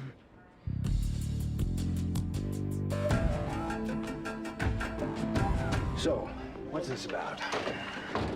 There was an accident on the Grand Central Parkway. Someone got a partial plate that came up as possibly belonging to you. I wasn't anywhere near the Grand Central Parkway last night. Where were you? I was at dinner with a friend. Yeah, where was that? Restaurant called West. Who was a friend? What's going on here, guys? Just standard questions. I don't think so. You know someone named Faith Chandler? What happened to her? What makes you think something happened to her? Hey, stop playing cat and mouse with me. I want to know what happened to her. She was killed.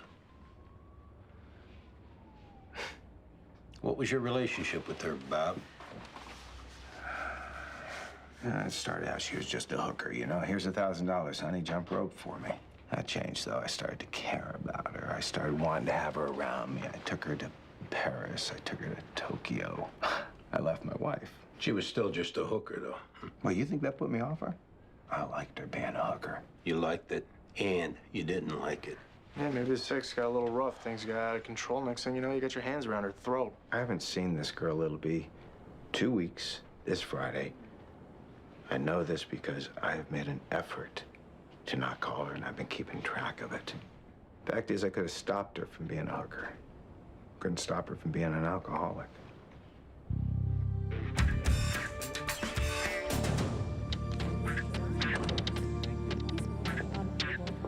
How can I help you? We'd like to speak to Hal Matheson. Hal's not here right now. I'm Paige Matheson, his wife. Can you tell us when he'll be back?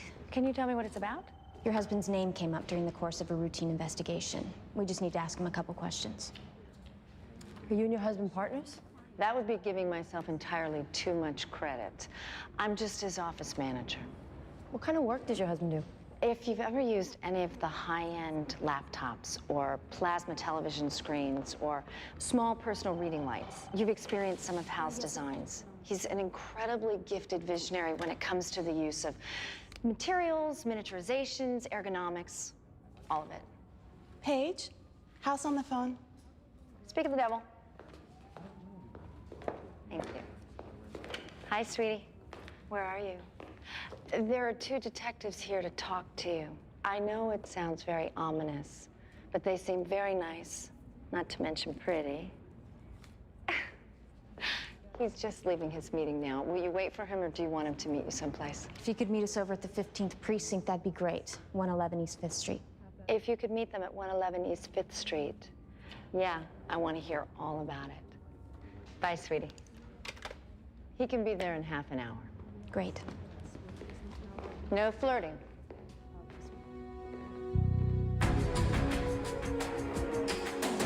Thanks for coming in, Mr. Matheson. Sure. We wanted to know where you were last night. I was at home, Which is where? Weston, Connecticut. Anyone there with you? My wife, my 2 kids. May I ask what it is I'm suspected of? Oh, you're not being suspected of anything. Your name came up in the course of a landlord-tenant dispute. What kind of landlord-tenant dispute? Do you know a girl named Tracy Llewellyn? Uh-huh. When was the last time you saw her? A few days ago. What's your relationship with her? How is this relevant to a landlord-tenant dispute? Are you paying her rent? Assume that I am. That's how it's relevant. Are you romantically involved with her? I'm not going to answer that. What kind of dispute is she having with her landlady? Tracy Llewellyn was found dead this morning. Oh, my God. We're looking into any possible motive someone might have had for killing her. Can you help us with that, Mr. Matheson? How could anybody kill her? Were you having an affair with her?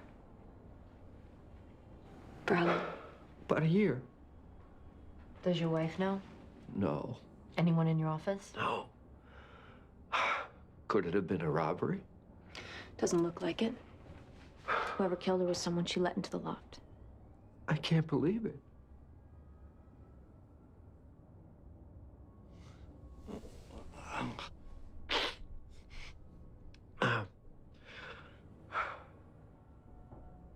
Obviously, the important thing is to find out who did this, but is it necessary for my wife to find out about our relationship?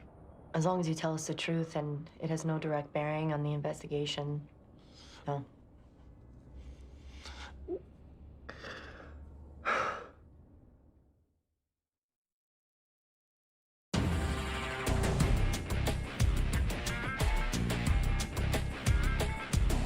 Hey, we got a dump on your DOS phone. There's a ton of calls made from a number that trace back to a residence in West Village. Who lives there? Annabelle Matheson. Matheson? Yeah, 561 St. Luke's Place.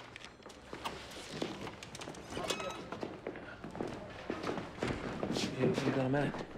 Yeah, what's up?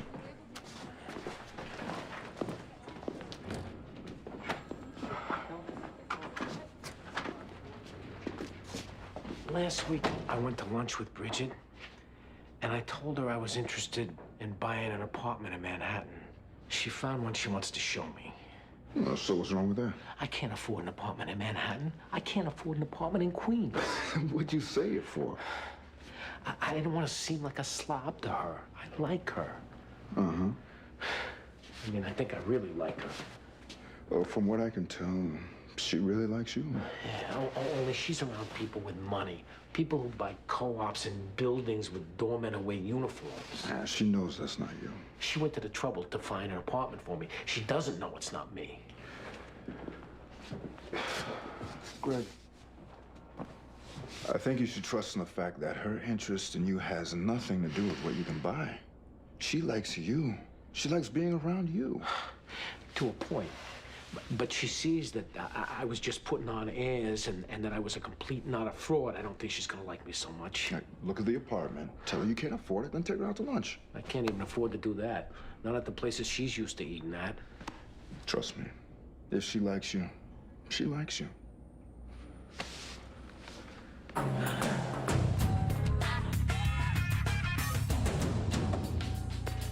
Well, looks like Annabelle's got the top floor. Not bad.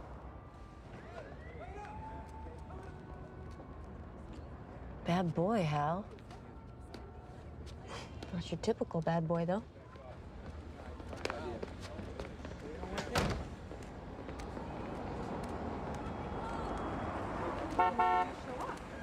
Mr. Matheson, who is that woman? My wife. Get in the car. Get in.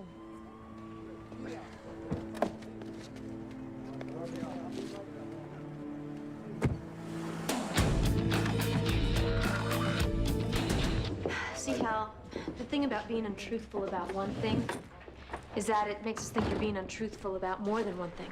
I wasn't being untruthful. I wasn't telling you my whole life story, but I wasn't being untruthful. Who are those kids? My son Ethan, my daughter Miranda. And your wife, Annabelle, is their mother. Yes, What about the woman we spoke to at your office? that's my other wife, Paige. Any kids with her? 3 daughters. Wow, you're quite an operator. I never thought of myself as an operator.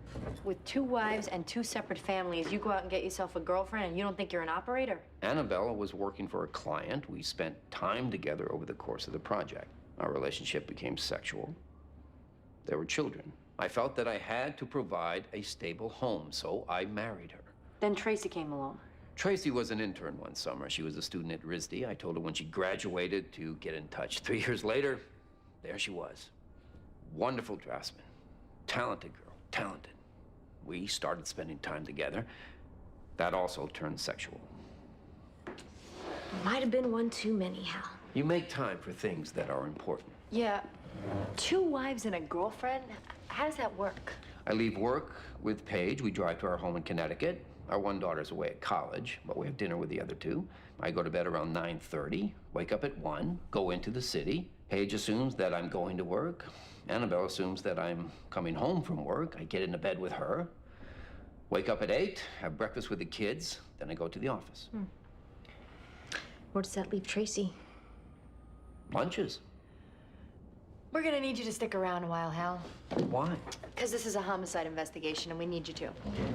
You're also looking at being charged with bigamy. Annabelle and I aren't legally married. It was important to her that we be married, so we had a ceremony, but the guy who performed it was only pretending to be a minister. Under the circumstances, it was the best I could do. So you're legally married to Paige. Annabelle thinks you're legally married to her. Between the 2 of them, you have 5 kids, and you're cheating on both of them with Tracy. I know. It sounds complicated. A little. Yeah. What does this guy have? Some voodoo sexual technique makes all these women fall for him? I don't know what he's got. Hey, it's a crime scene call. They got tied up in a homicide in the 2-5. They won't be able to get to us before late afternoon. Let's go back there ourselves. Yeah. Will you let the boss know? Sure. Thanks. Who do I talk to about Faith Chandler? I'm Sipowicz. What can I do for you? There's something of Faith's I think you might want to take a look at. All right, come on back here.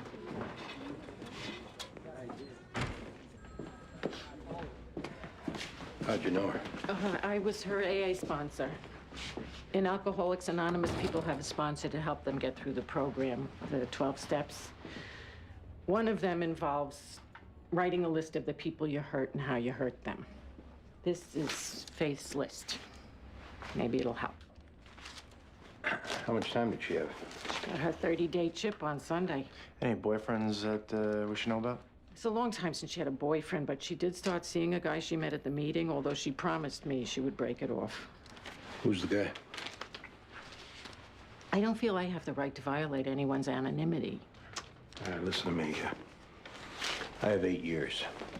I take anonymity very seriously. But this is a homicide investigation, and anyone this girl was involved with, we're gonna find out who they are, and we're gonna talk to them. There's a 5 o'clock meeting where I see him. 2nd floor, McBurney Y. Has she been drinking? What difference does it make? If she started drinking or using, it would have made her vulnerable to a lot of things. Yeah, there are some indications that she'd been drinking. There was also a money order made out to pay for a parking ticket. I told her she should pay her debts. She was trying. When I first came in, I was living in my car. There was a warrant out for my arrest. All I wanted to do was close my eyes and die in my sleep. Now I got 18 years of sobriety.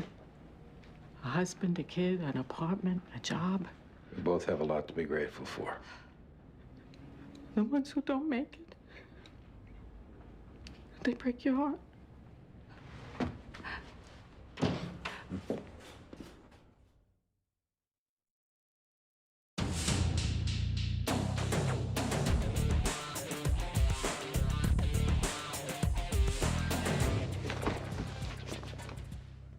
It's him.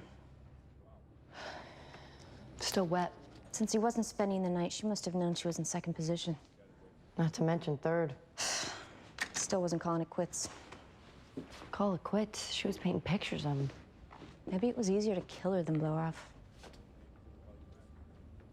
There's a message. This is Dr. Mara's office confirming your appointment for an ultrasound Monday, December 13th at 10 a.m. If there's any problem keeping this appointment, give us a call at 555-0199. Thank you. If it's an OB/GYN, we ought to pay him a visit.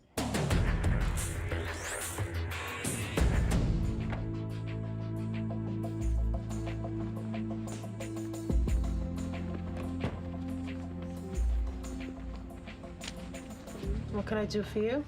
I'm Detective Ortiz. This is Detective Murphy. We're with the New York City Police. Let's see some ID.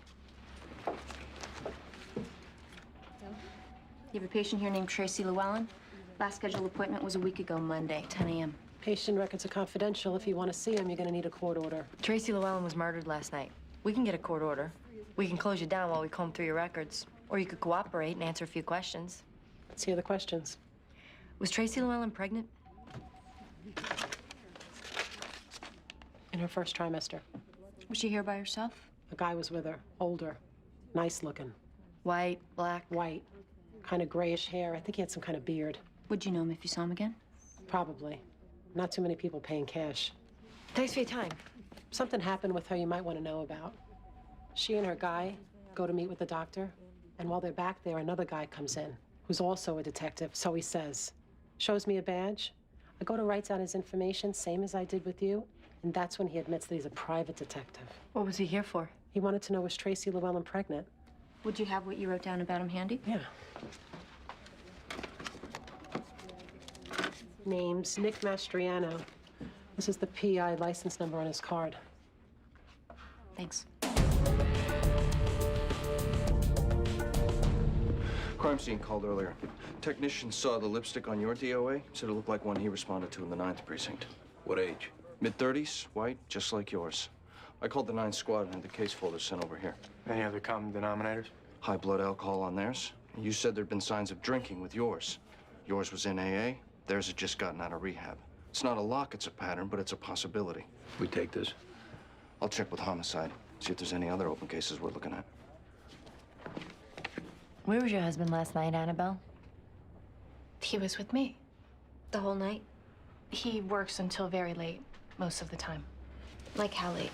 1, 2 in the morning. He gets his best work done when it's quiet. So he got home at what time? It was 2:45. Can I ask what this is about? Is the name Tracy Llewellyn familiar to you? No. We have information that leads us to believe your husband had a relationship with her. What kind of relationship? An affair. I don't believe that. He's admitted to it.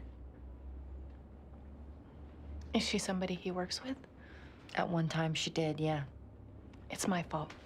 How is it your fault? If he felt isolated from me, if I wasn't giving him the kind of connectedness that he needs, he's gonna find it somewhere else. His connectedness to Tracy led to her getting pregnant. When is she due? Tracy was killed last night. And you think Hal killed her? It's a distinct possibility. It's not a possibility.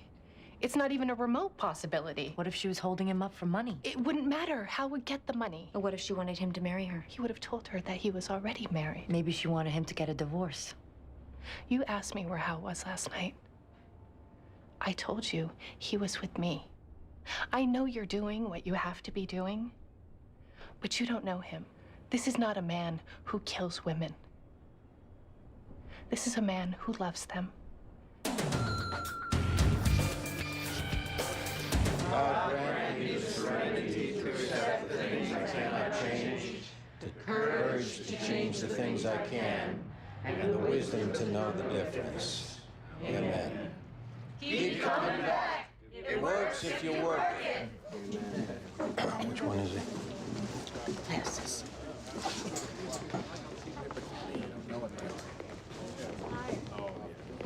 I couldn't stand it. Okay. Hey. Paul, is it? Yeah. What's your name? I'm Andy. Hey, Andy. It's your first time at this meeting? Yeah, it is, actually. You know a girl named Faith from this meeting? Faith C. Yeah, Faith C. When's the last time you saw her? I don't know, a few days ago, maybe? I heard you might have been dating her, is why I'm asking. Something of a 13th step, if you know what I mean. That's a little personal, Andy. Were you seeing her? I don't think I want to continue this conversation. Where were you last night? What is this? Faith C was in an accident last night, Paul.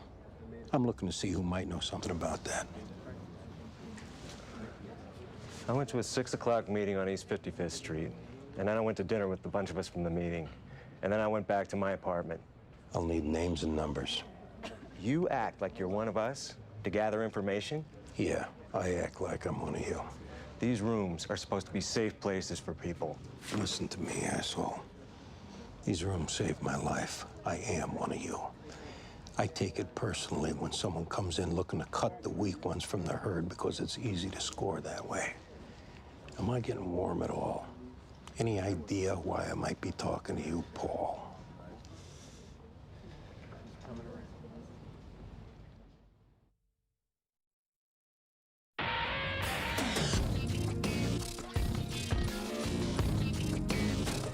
Apartments don't come available in this building all that often, which is why I thought you should see it.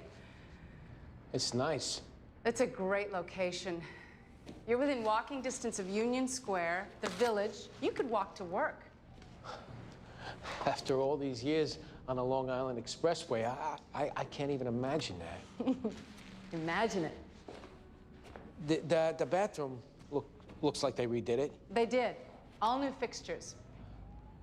That's a gas stove, right? It's a gas stove with a matching stainless refrigerator. The cellar has... I'm sorry, let's stop. I can't afford this place. I'm walking around here, letting you do all this work, wasting your time, and for what? I can't afford it. It's okay. I can't afford to rent it. I can't afford to buy it.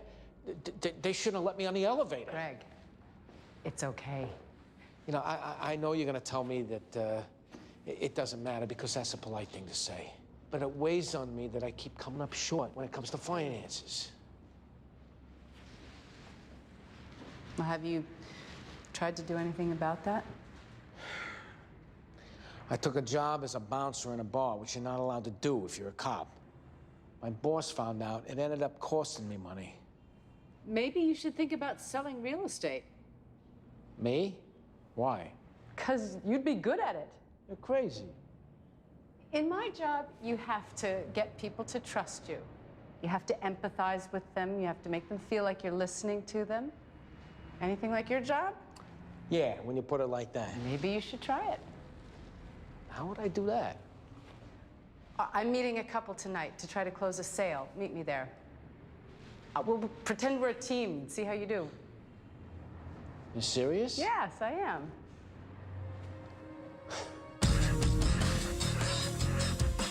What can you tell us about Tracy Llewellyn and Hal Matheson, Nick?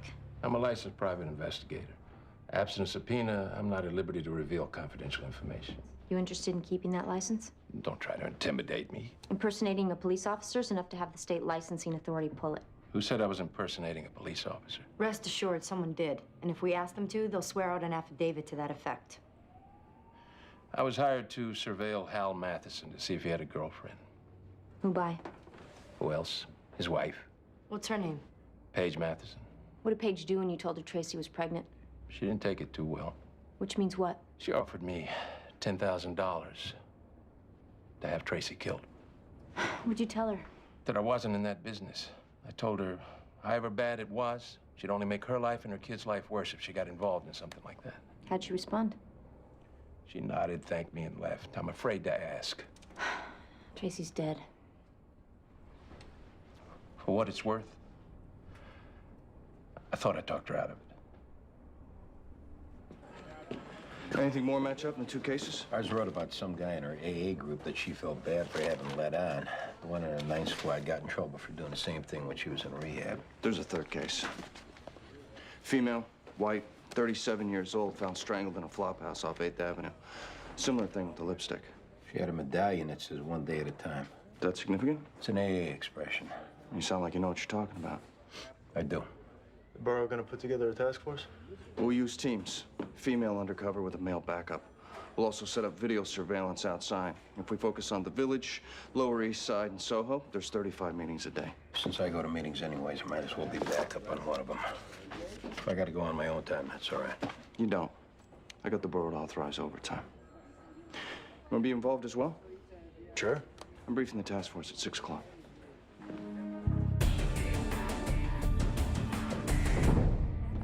You're back. We need you to take a ride with us, Paige. Now? There's a couple things we need to ask you about. Oh, I can't leave here in the middle of the day. It's kind of important. This is also important. We'll get you back as soon as we can.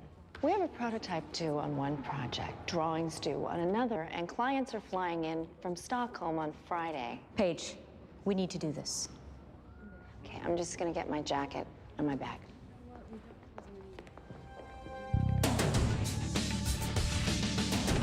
Take us through what you did last night. Hal and I left the city together. We picked up his car at the train station in Westport. We drove home, had dinner with our daughters, and that's it. What about after dinner? Our daughters went out, which allowed us to be intimate since we've never subscribed to having a locked bedroom door. Hal got up at his usual time and left for the city. What's his usual time? 1 a.m. He does his best work when it's quiet. What time do you get up? 7. I got the girls off to school, and then I drove into the city and went to work. Do you know a girl named Tracy Llewellyn? Sure. She was an intern who worked for us. Do you ever think your husband was having an affair with her? Why are you asking me that? You hired a private detective named Nick Mastriano. Yes, I did. What did he tell you? That Hal had taken Tracy to see a doctor. What kind of doctor? An obstetrician. And what did that tell you? That she was pregnant. That Hal had gotten her pregnant. Not necessarily. Tracy could have asked Hal to take her to the doctor simply because that's who Hal is. Paige, we've spoken to Nick Mastriano. And what did he tell you? That you offered him $10,000 to have Tracy killed. And he took that seriously? I think he did. All that was me being funny. A feeble attempt, maybe, but that's all it was. You knew your husband was having an affair, Paige. Yes, I did. Must have hurt.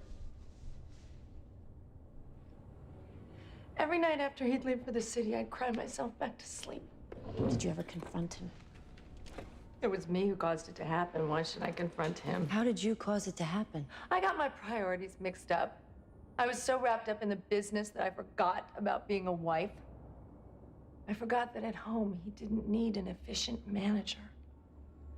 At home, he needed the allure of a woman, the softness, the pliancy. That's what he wasn't getting. Did you blame Tracy at all?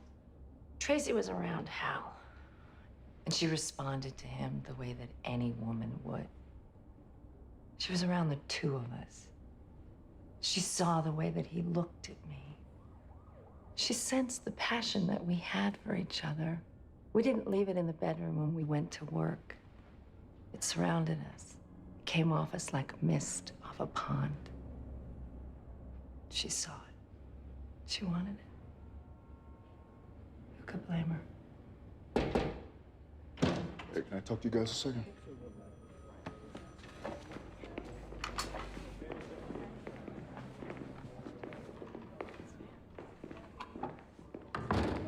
Hey, we got the Easy Pass records on Miss Wife's car. And? She went over the Triborough Bridge into the city at 3:15 in the morning.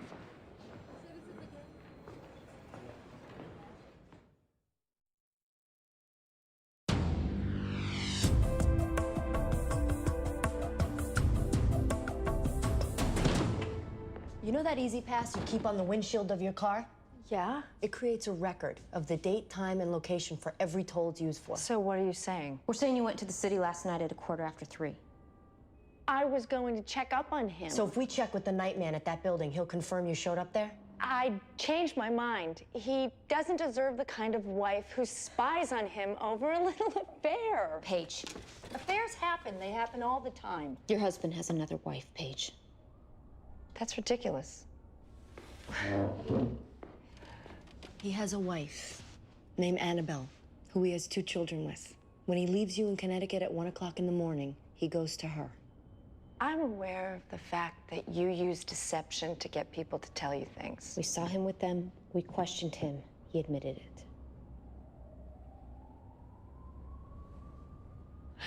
I must look pretty pathetic right about now. You look like a woman who's been deceived. Tell us what happened when you went to see Tracy. I thought I could convince her not to have the child. She was young. She would have other opportunities with other men. She could have a child with a father who was available, who wasn't taken. But she didn't want that. She wanted this child. She wanted Hal. Was there a struggle? No.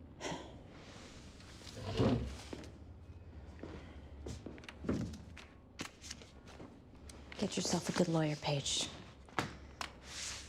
Maybe they can make a case for temporary insanity.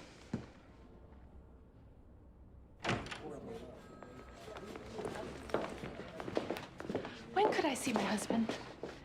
Is Hal your husband? Yes, he is. Easy. Okay. Calm down. Okay.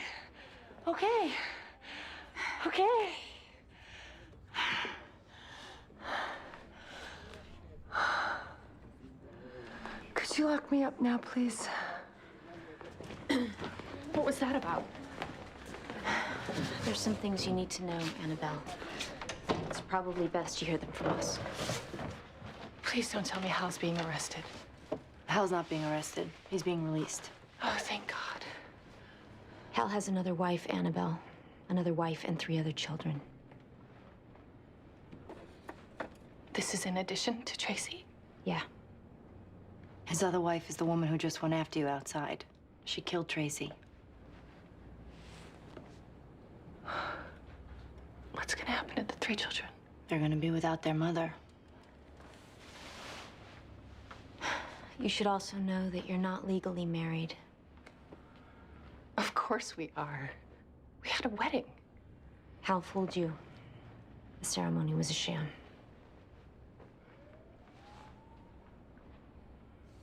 You wanna take a minute and get yourself together? We'll tell Hal you couldn't wait.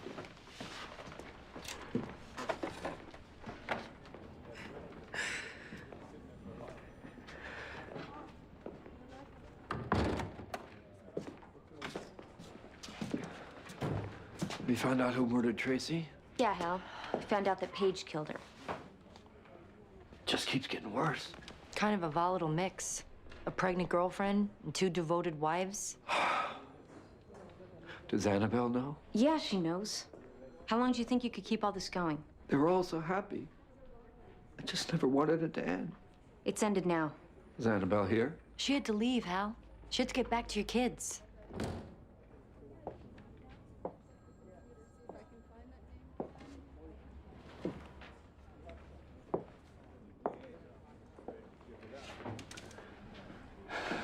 So much I need to tell you.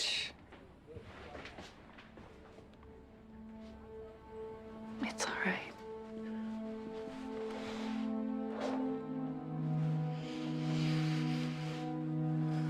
Come on.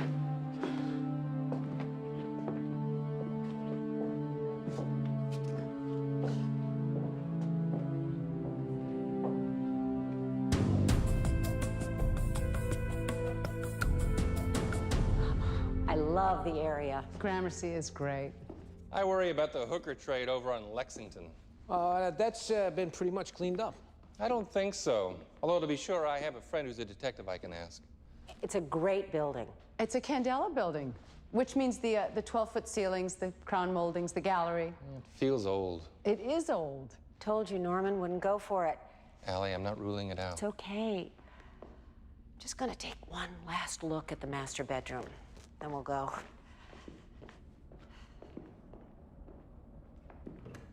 Now I'm the bad guy, right? Mr. Reese, yeah, I've only just met you, so I won't presume to tell you what you should do here, but one thing I've found in my life is that vis-a-vis the person I live with, if they're not happy, I'm not happy. Well, that does go both ways. Well, when it comes to things like where you live and what the place looks like, my experience is that making a woman happy, when I've been able to do that, that's something I've never regretted. Let's go.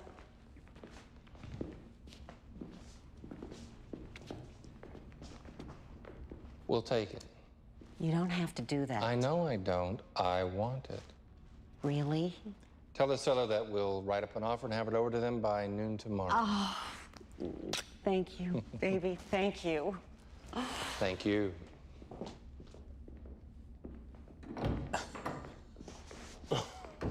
You just made yourself in the neighborhood of $17,000. Get out of here. 2.5% of the sale price, less overhead, split 50-50. Nah, I'm not gonna take money out of your pocket just because I happen to show up. You closed the deal. It was your deal. You're taking that money. No, I'm not. Now, this was fun, but it was a fluke. I mean, if I started doing this for real, it'd be different. What about doing it for real? I don't know, Bridget. All right, maybe we should just have a drink and talk about that. Yeah. Meantime, see if you can't close another deal.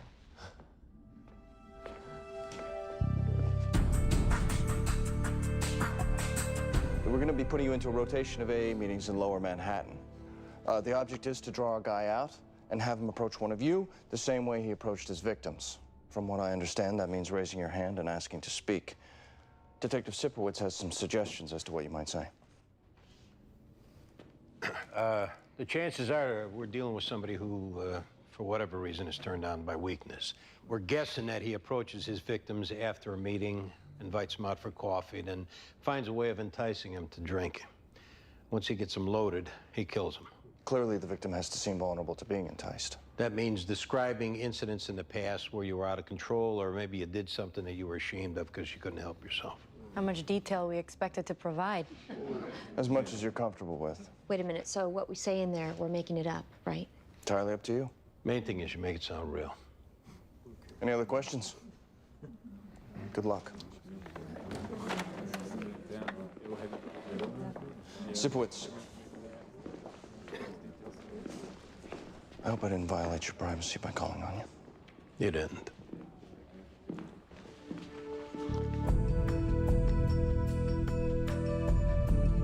Anybody else in the green?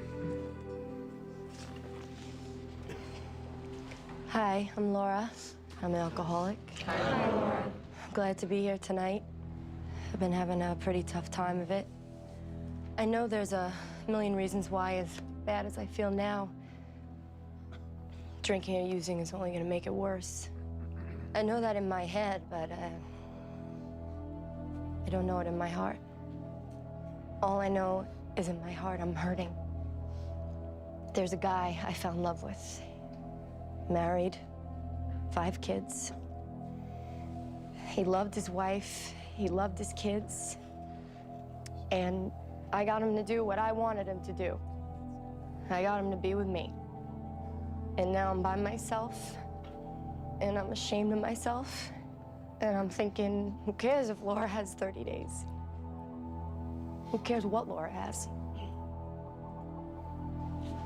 There's this guy who's unavailable to me, and it dredged up all the feelings of rejection that I've lived with my whole life.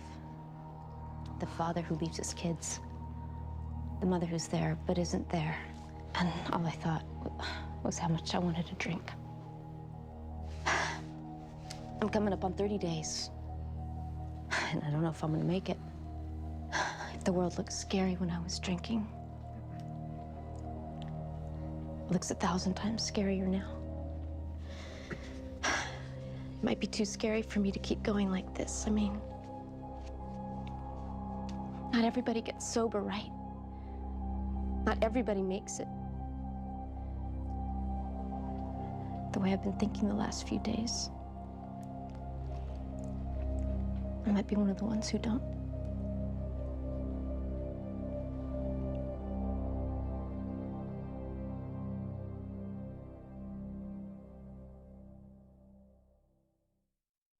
Previously on NYPD Blue. I'm Steve McClintock. Where were you last night till this morning? I was with my girlfriend. Carly Landis, where was Steve last night? With me, why? That's when Tina Most was murdered. Why are you lying for the guy who did it? He said that if I said anything, he would kill me. I'm scared to be alone right now. Maybe I'll stick around for a little while.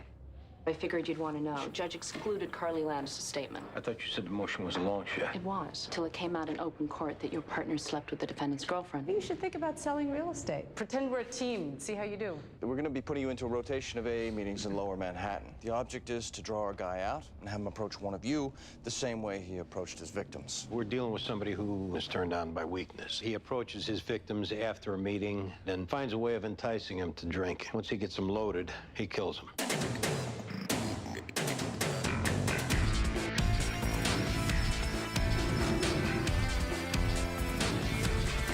I feel like all I do is come in here and whine. My sponsor gave me a list of things to do, and I didn't do them, and I guess she got tired of hearing me make excuses for not doing them, so she fired me. And I start in, you know, she's wrong. She should have stuck with me. I got 3.5 weeks without a drink or a drug, and I'm flunking out.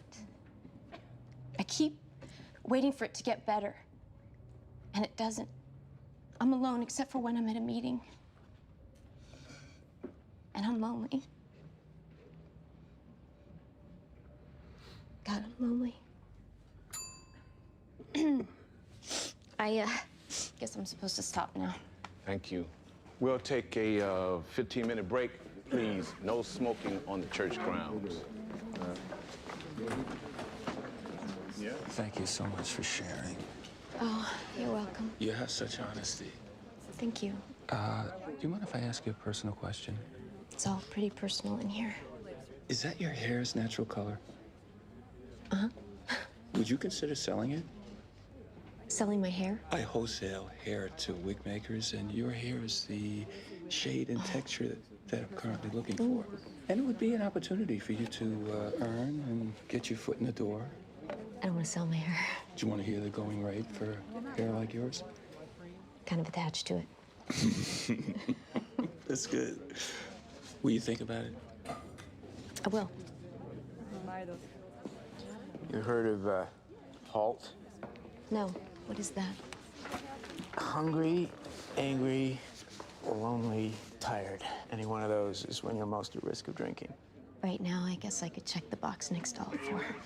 After the meeting, you want to get some breakfast. Cross at least one off your list. Okay.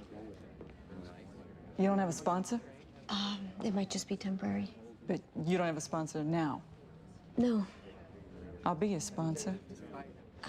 That's okay. We'll do it another time. Okay. And after the meeting, we'll go out.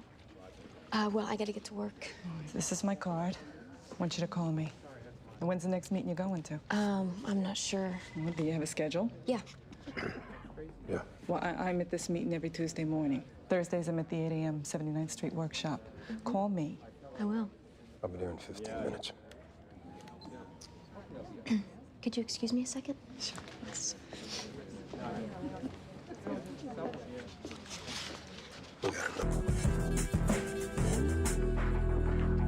Morning. Morning. Name's Maya Heath. Strangled? Yeah, with lipstick smudge. Who called it in? The sister. She called, got no answer, decided to come by. Where's the sister now? In the other room.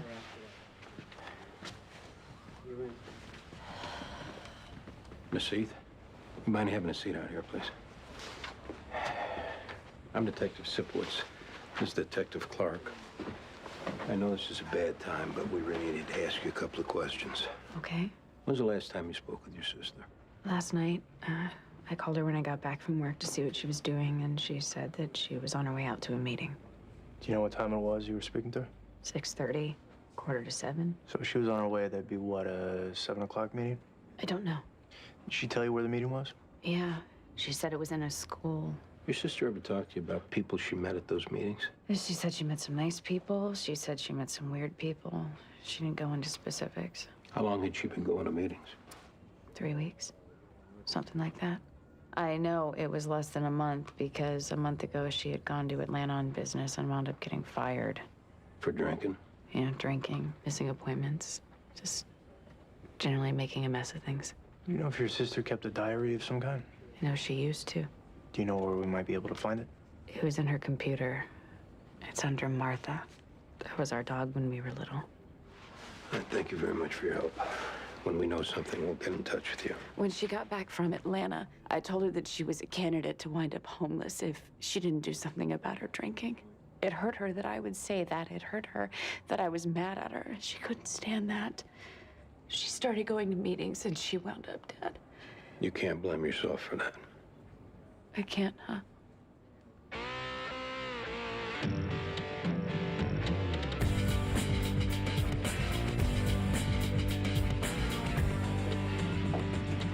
Fit the pattern?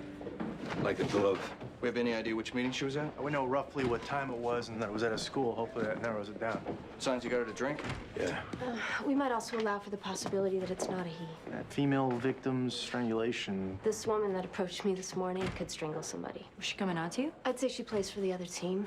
Whether she was reaching out to help me or she had something else in mind, that I don't know. Is there some other way you can check her out? Yeah, she gave me a business card. Given that he or she got the DOA to drink before he killed her, we should canvass nearby bars. DOA wouldn't be drinking in a bar.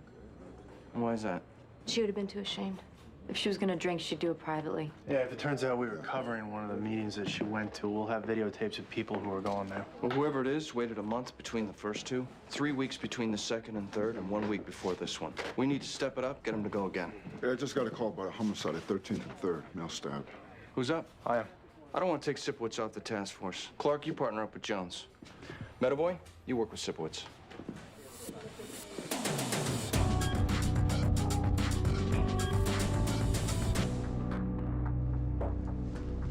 Looks like a burglary gone bad. Guy busted in the window, surprised the DOA, and it's stab, steal, hasta la vista. Well, he's got the whole thing figured out. Hey, just trying to tell you what I say. Yeah, maybe we'll take a look too, just for the heck of it. You the name of the DOA? Steve McClintock. You're kidding. That's what the neighbor says. Matches the name in the mailbox. Well, who called it in? Downstairs neighbor. She heard the fight, didn't see anything. Said it happened a little before 8 this morning. I'll be damned. McClintock, he was involved in that adoption scam, right? Yeah, he killed one of the pregnant girls. we got him, but the case was thrown out. There's some money here. Whatever they were after wasn't cash. Hey, we got something here. Down there.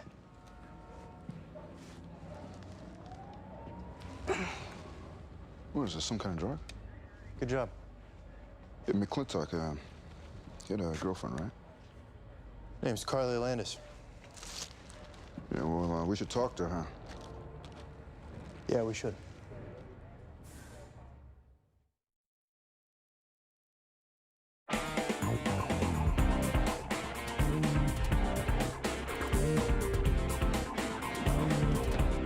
Have a seat, Carly. Where were you around 8 this morning? You want to tell me what this is about? Just answer the question. I think I have a right to know why I'm here. Just answer a few questions. I'll tell you. I was helping a woman named Rhoda Weiss. I'm her home health care worker. I got to her apartment a little before 7, left around 10. Thought you worked at a clinic. I got fired when Steve was arrested. You still with Steve? That also ended when he got arrested. Well, why'd you break up with him? Finding out that he killed somebody, for one, and 2, because he threatened me with a gun and he hit me. Other than that, really great guy. When's the last time you saw him? About a month ago. And you haven't talked to him since then? No. What's he done? I assume he's the reason I'm here. He was killed this morning. Really? You don't sound too broken up about it. The last time I saw Steve, he gave me a black eye and he split my lower lip, so no. You know anybody who'd want to kill him? Oh, Steve ripped off so many people. Have you talked to any of them? You know if he was in any trouble. I know he needed money. He couldn't find a job after the arrest. You know, he used to tell me that he paid his way through college dealing pharmaceuticals. Maybe he started that up again. He used drugs himself? Oh, not that I ever saw. Look, I am working to forget everything that I ever knew about Steve. Whatever it is that you're trying to find out, I can't help you. You're sure about that? Yes, John, I am. Number of the woman you were with this morning.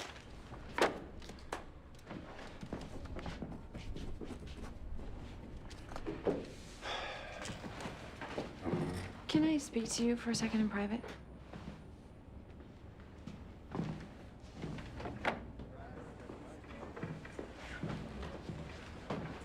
What do you want to talk about? I understand that you were angry at me. I guess I can't blame you for that, but I just want you to know that what happened between us that night was genuine. At least it was for me. And your boyfriend getting sprung on account of it, that was coincidence? No, I told a friend about you. Word got back to Steve. I swear I didn't tell him anything. You expect me to believe that? His lawyer came to me and said that I had to help Steve out. She made it very clear that if I didn't, I would get hurt. I believed her.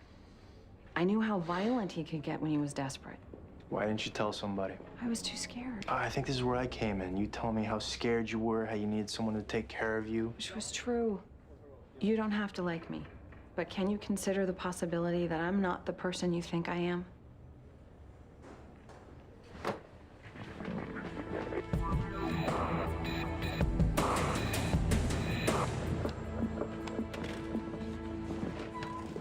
I just got the lab report on that stuff you found in Steve McClintock's apartment. It was steroids. Really? Some high-end, state-of-the-art stuff. Was he a user? I don't think so. I mean, he was big, but not that big. Well, whatever you find out, be sure to bring narcotics into the loop. If you need to liaison with the feds, just let me know. Okay. We dumped McClintock's phone. There's a bunch of calls made to somebody named Darian LaSalle. We're gonna go talk to him. Good. Find anything in that diary? She mentioned someone named Roger from a meeting in a school. Based on the time, we figured out which meeting it was, got the phone list from that meeting, and got the number for Roger H. Comes back as being Roger Harborn. 2 arrests for domestic violence in 5 years. Gonna go bring him in. Let me know if you talk to him.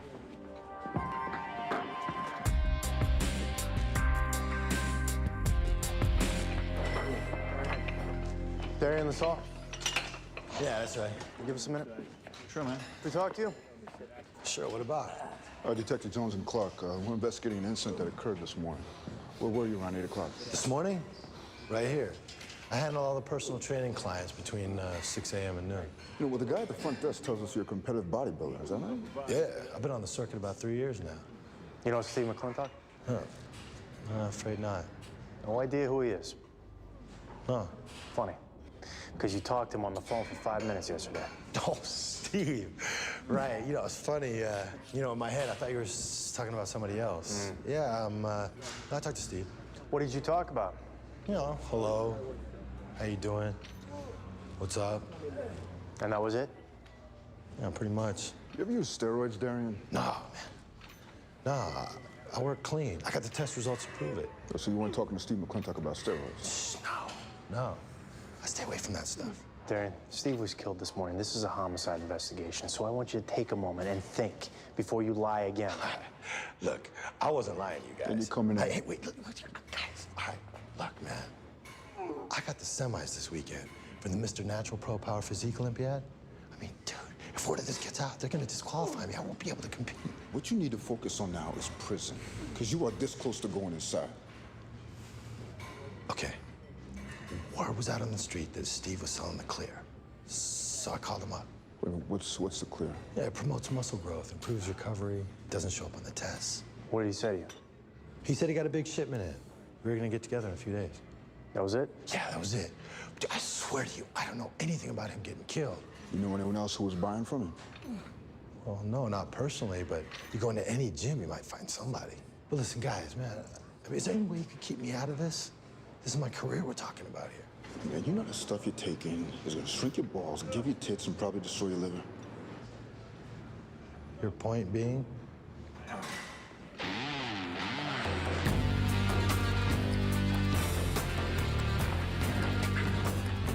Have a seat, Roger.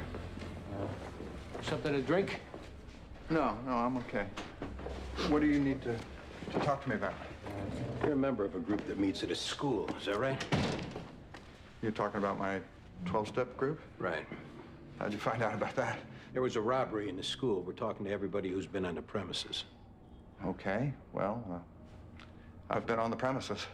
Anyone in your group raise any flags? No. How about a girl named Maya Heath? How about her? What can you tell us about her? You think she's involved in a robbery? We're covering all angles. You know her? Yeah. When's the last time you saw her? Last time was the meeting. Which was when? Last week. Not last night? What's going on here? Where were you last night, Roger? I had to work late. I thought you said you sell copy machines. I do. What do you have to do late? Sales calls. Sometimes they don't let me in during business hours, and I gotta go late. That doesn't ring true, Roger. People don't stay late to talk to salesmen. You were drinking last night. No. No, I wasn't. Yeah, you were. I can smell it on you. Where'd you take Maya from the meeting? I didn't go to the meeting. I want a list of those sales calls. Well, I'd have to go home and look for it. No, you can forget about going home. You're going to sit here until we can verify that you were where you say you were. If we can't, then we're going to have a different conversation. Did somebody do something to Maya? Yeah. What'd they do? They killed her.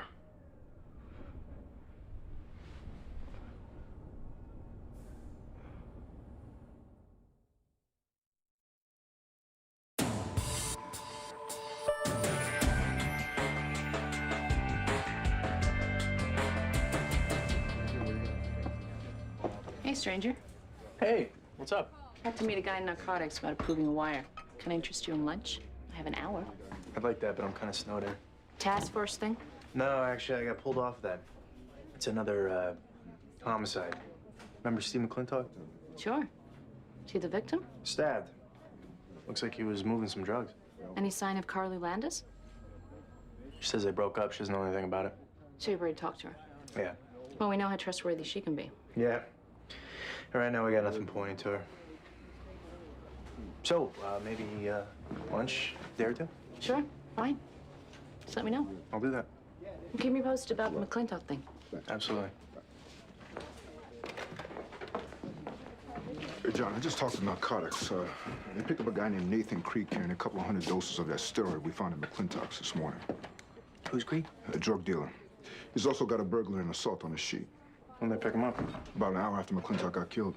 He's at the tombs.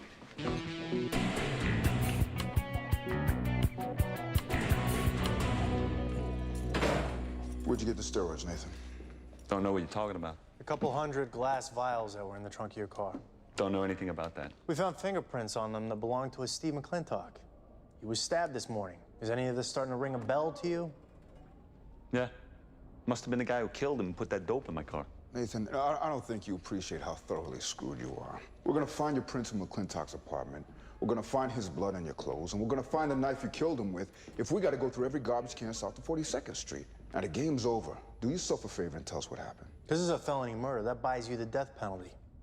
Unless there were circumstances that you want to explain. Would circumstances include someone else coming up with the idea of me going in? Maybe. Who? This chick. She told me this McClintock guy had the shipment of steroids in his apartment, right? I was just gonna go in and grab them. She was gonna sell them. We were gonna split the take, right? Simple. Except she also said that this guy was gonna be out of his apartment all morning, which he wasn't. This chick got a name? Carly Landis. She put you up to this? Laid out the whole thing. How do you know her? She worked at a free clinic down on Rivington I used to go to. We've stayed in touch. Did she say why she wanted to rip this McClintock guy off? No, only that it would be easy and the money would be good. She didn't say more than that? That was enough for me, you know. So you went into the apartment, found McClintock there, and you stabbed him, right? Found? Found? Whoa. I mean, he came at me like a bull. If I hadn't done him, he sure as hell would have done me. I mean, I can argue that. I mean, that's self-defense. That's legit, right? What, did you defend yourself while you were breaking into his apartment and robbing him? Yeah, that's right. It's exactly what I was doing.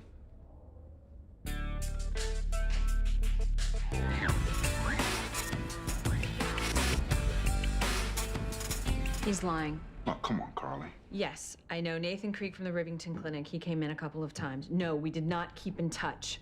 He basically stalked me.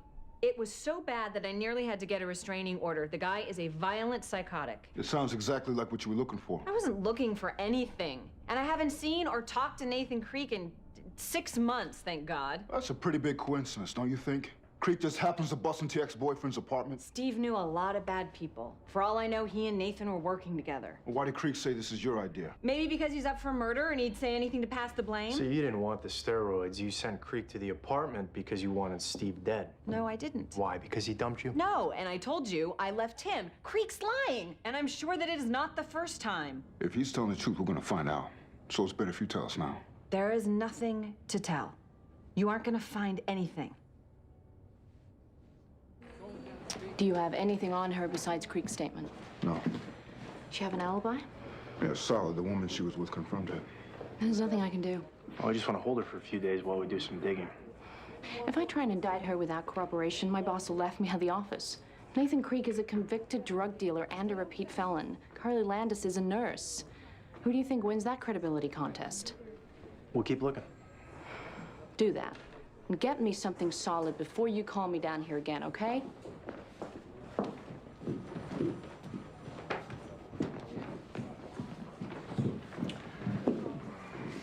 So, Carla tells Nathan Creek that McClintock won't be in his apartment that morning, but she wants McClintock dead. So you gotta figure she knows he'll be there that morning. Yeah. Yeah, but how'd she know that? Good question. Any progress remembering their names? I'm not sure. I'm remembering making sales calls, but I'm not remembering when. What about Maya? You remembering anything about her? I liked her. I wanted to go out with her. She feel the same way? No. She said that she wasn't ready to be dating anyone. She had issues with men, whatever that means. Maybe I just wasn't her type. Who knows? What'd you do after she told you that, Roger? I don't know. What do you mean you don't know? I mean, I don't know. We were in a Chinese restaurant. It was after a meeting, and I don't know what I did. What meeting was it? The one on West Houston Street at noon. I saw her at the meeting, and I asked her to have lunch. I remember being at the restaurant and seeing the other people drinking these big bottles of Chinese beer. I remember waiting, and I remember at a certain point, I said to the waiter to bring me one. What about Maya? Did she have one? No, I don't think so. I think she got mad at me for ordering one. And I think she left. What's the next thing you remember after the beer? Getting woken up in my car by a state trooper. Where was that? Off the southern state. He write you up? No, sir. He did a field sobriety test on me, but my head had cleared by then. You don't know what happened between the time you ordered the beer and when the state trooper woke you up? The reason I got myself to start going to these meetings was because when I got drunk, there was no telling what I was capable of. I've been abusive. I've been violent. If you tell me I killed Maya, I won't argue with you. I'm so sorry.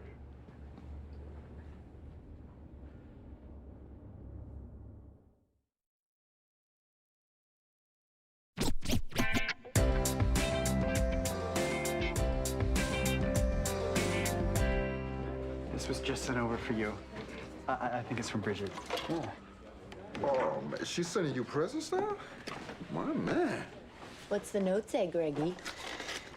To celebrate and so you don't catch cold. Oh, that's nice. Yeah, I helped to close the sale, so that's why.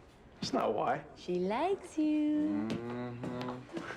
Where are we with the McClintock homicide? It looks like this Carly Landis set it up. She sent this guy Creek to the apartment allegedly to steal drugs, knowing that this McClintock would be there. Unfortunately, we can't prove that. So what are you doing? Continuing to work our way through McClintock's phone records. Yeah, there's Henry Delgado we have to talk to. We were just on our way over to his work. Don't let me stop you.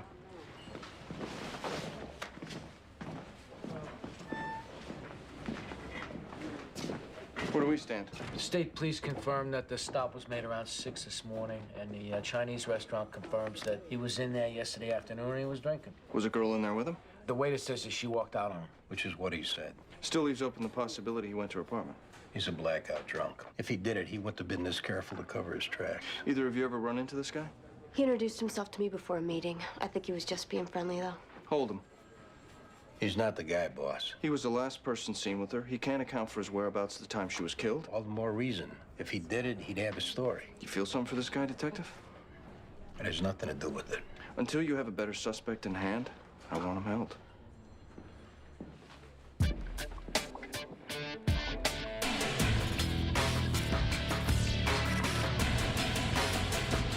So the phone's in your name, but the apartment's rented to a Camille Delgado? Who's that?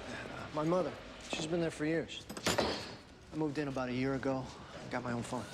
Why'd you move in? My mom's pretty sick. High blood pressure, congestive heart failure. I'm taking care of her. But we're investigating a crime involving Steve McClintock. And going through his phone records, we found a call to him made from your phone 3 days ago.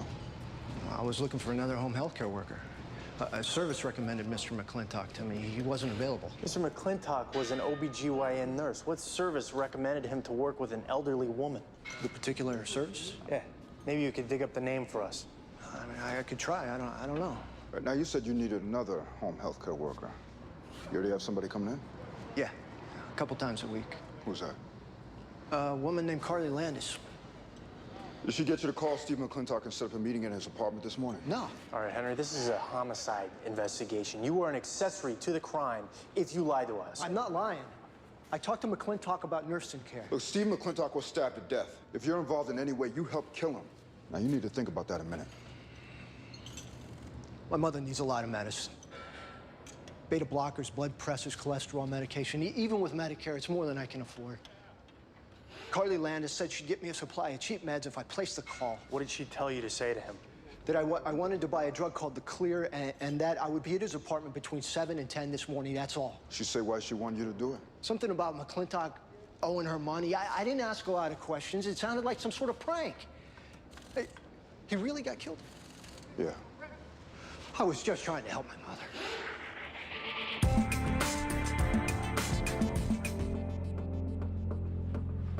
Whoa. Take it easy, Greg.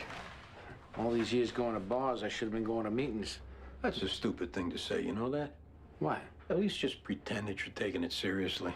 Come on, Andy. It's not like I'm not taking it seriously. I know that guy. From where? He was at the meeting this morning. He came over to talk to you during the break. And he asked me out.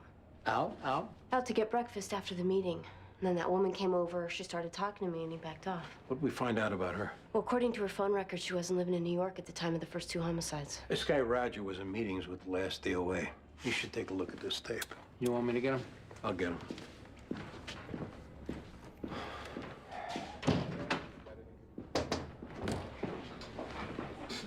What did you find out? Your story checks out as far as the Chinese restaurant and the state trooper. What about in between? I don't know about the in-between. So I still could have killed her? Theoretically. What do I do? Right now, I want you to look at something. You recognize this guy? Yeah. I see him in the rooms. Anything you can tell me about him? I think his name is Justin. Smooth talker. Always has a lot to say about how good he's doing. You know if he knew Maya at all? Oh, yeah, he definitely knew her. I even remember a couple of times after a meeting, I saw them go off together. All right, I'm gonna have to put you back in the other room for now. Okay.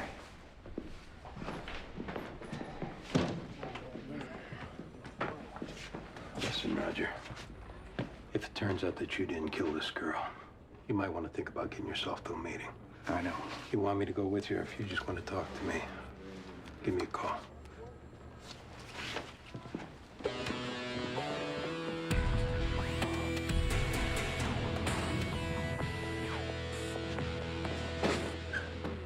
Can I go now? We talked to Henry Delgado. What about him? He told us you set Steve up. He's lying. With Delgado, we can prove you made sure McClintock would be in his apartment when Nathan Creek went in. That gets you a murder charge. It's not true. Don't you have to believe me?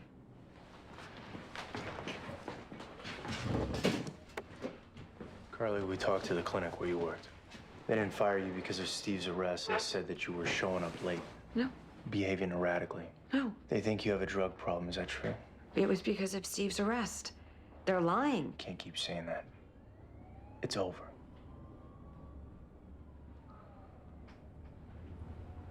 I'm scared, John. I can help you.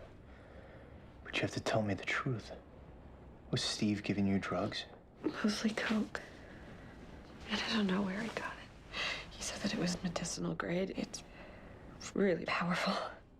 And what happened? Did he cut you off? After the trial, he said that we should lay low, stay apart for a while in case the cops were still looking at us. I figured a few weeks was enough. And when I called him, it's like he didn't know me. He said he was enjoying his space. And he didn't want to be together anymore. I said, okay. But the least you can do is help me out with some coke. Because I sure can't get that stuff on my own. He said, fine, I just have to pay for it. Pay for it? Seemed to me, after all I'd done for him, the beatings that I had taken, the sex, the lying that I had done for him, I already paid. So you set it up with Creek and Delgado. Yeah. Steve really was a bad guy, John. He identifies himself in meetings as Justin. This is what he looks like. Should he be in any of the meetings we're covering tonight, the backup's to go outside and call it in. We don't know that this is the guy, though. No, we don't. Just do what you've been doing. If he is the guy and he makes a move, I assume we'll be ready for him. The apartments are set up? Yeah, the dummy apartment is set up for the undercover to bring him to, and we have the apartment across the hall for backup. How much time do we have? Meeting's an hour. Figure there's a half hour with the conversation afterward. Make the call as soon as you spot him. I don't want to cut it any closer than we have to. All right, guys. Good luck.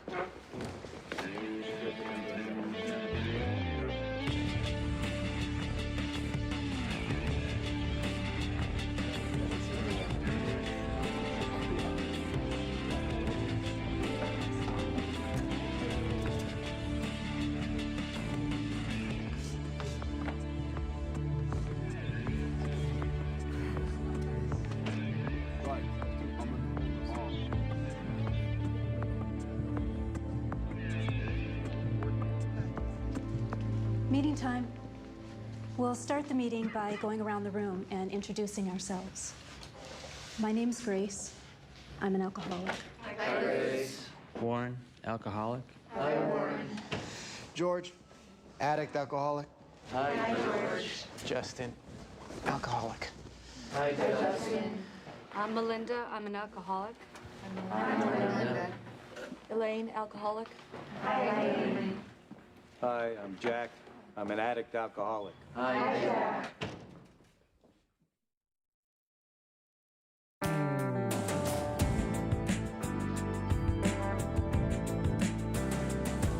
I always knew how to get attention from men. If the guy had 1 shot of tequila, I had 3. If he did 2 lines of coke, I did half a gram. Laura does not party like a chick. She parties like a guy. Laura also sleeps around like a guy.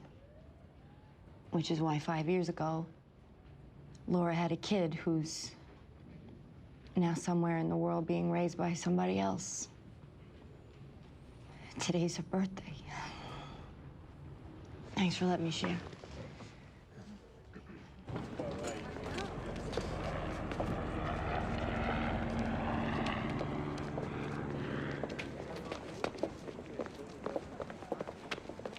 Do you want to go off with the others, get something to eat?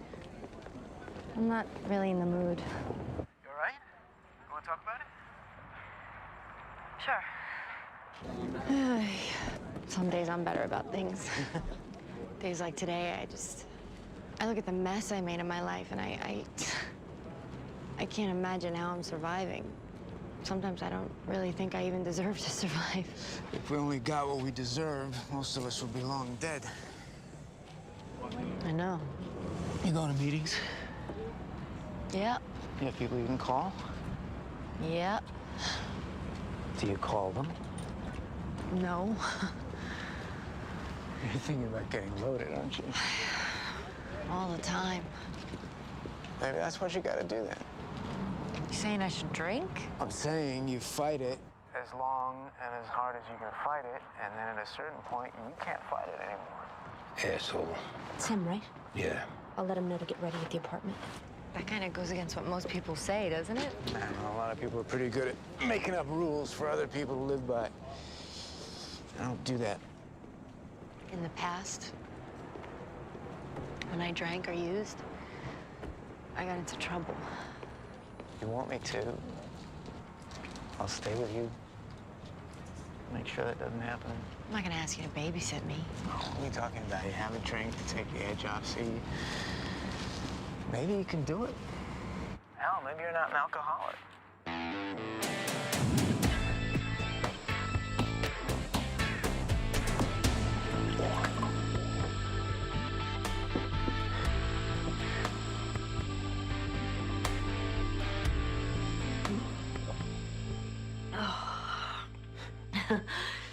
Aren't you gonna have one?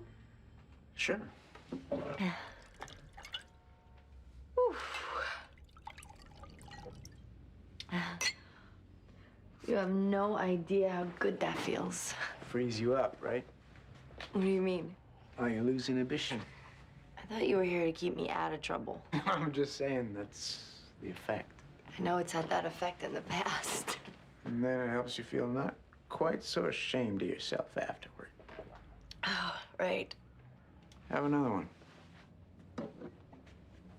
Okay. On one hand, you put on this respectable front. You're well-groomed, you dress modestly, you even seem to care about this kid you gave up. I do care about her. I know you do. My mother cared about me. It doesn't stop your true nature from revealing itself. And what is my true nature, according to you? When you get to thinking about the way things feel, about physical pleasure, nothing else matters. Your desire, your lust takes over every other part of your being. Is that what's gonna happen to me now that I'm drinking? The alcohol just greases the skids. This is who you are. Having a kid doesn't change that. I shouldn't. My mother didn't stop being who she was when she had me. She had a life. It's good that you see it that way. Definitely. She'd leave me money to buy myself dinner. And she'd look in on me when she got home. I played this little game where I'd pretend to be asleep and then open my eyes when she'd pass the Scooby-Doo nightlight that was plugged into the wall. And see her half naked, lipstick smeared, going back to whoever was waiting for her. She liked to have a good time.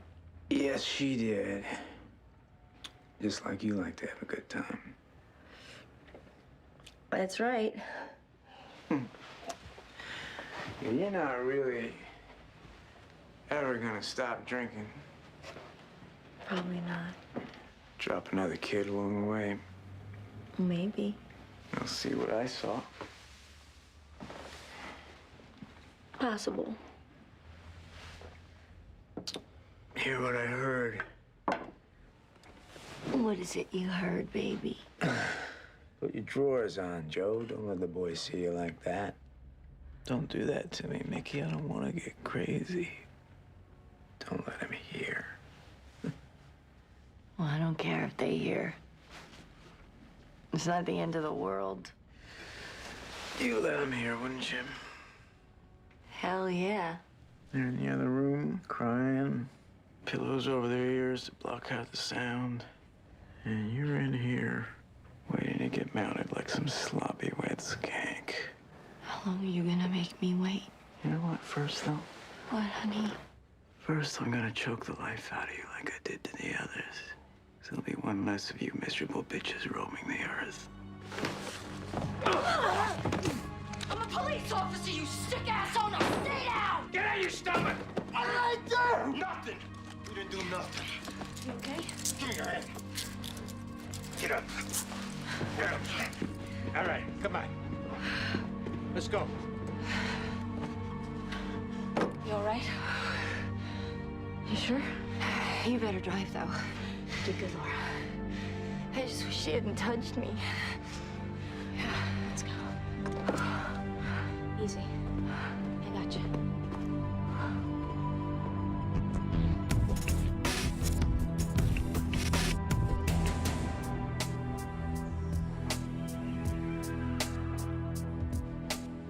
I hear Carly Landis confessed. Yeah, Nice save. thanks. The reason I came by is because I wanted to apologize for what I said to you and Baldwin earlier. Don't worry about it. No, it wasn't professional. Because the truth is, I wasn't feeling entirely professional about you and her. I appreciate you saying that because the truth is I was a little uncomfortable about it myself. Really? Yeah. Listen, tonight's shot, but I'd really like to have dinner with you soon. I'd like that. Friday? I'd have to check. Yeah, it's clear. Friday then. Friday.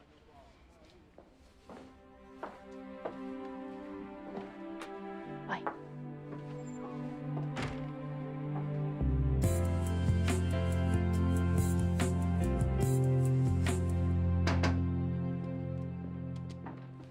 You went for it? 4 homicides. Good work. Thanks. You ought to say something to the girls, too. I will. No, I just spoke to a friend of mine who oversees the sergeant's exam. Yeah, huh? You passed. You're kidding. I thought you'd like to know ahead of time. Congratulations. Wow. You ready to be a boss? I don't know. I guess you'll find that out.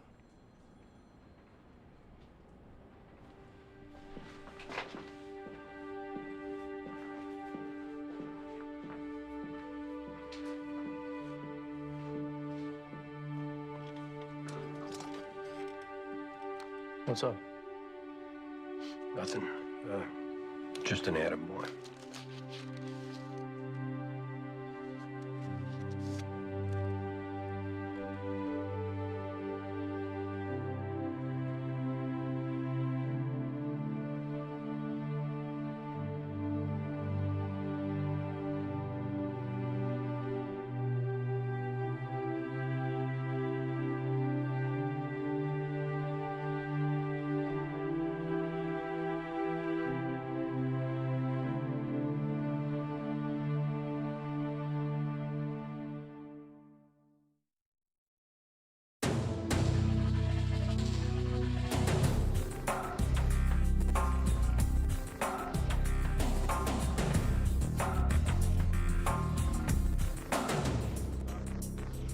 DOA's name is Gene Stratus. He owns the place. Looks like he was stabbed in the chest. Got a bloody knife on the grill. No sign of a 4th century. There's still money in the register. Yeah, he's got a watch on his wrist, hearing aid in his ear. How'd the job come in? The son, Alex Stratus, he found him when he came into work. That's him? Yeah.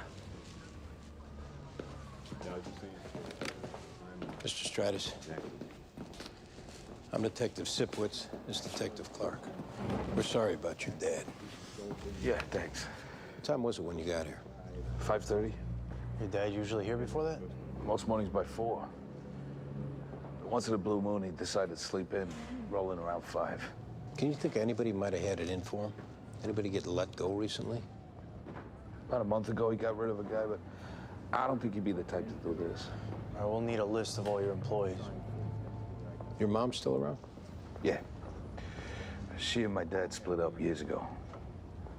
She wanted to travel, see a movie. All he did was work. He gave her the house in Astoria, took care of all the bills. Got himself a little apartment close to the restaurant. He gambled? Oh, never. You know of anybody that he borrowed money from? Not a soul.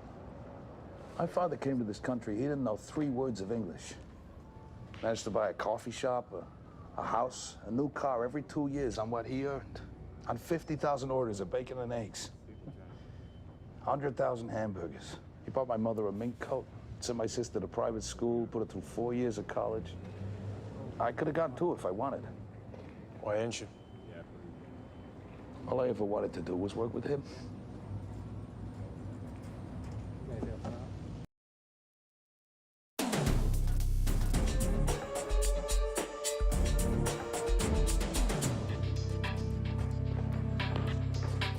I'm looking for Detective Ortiz.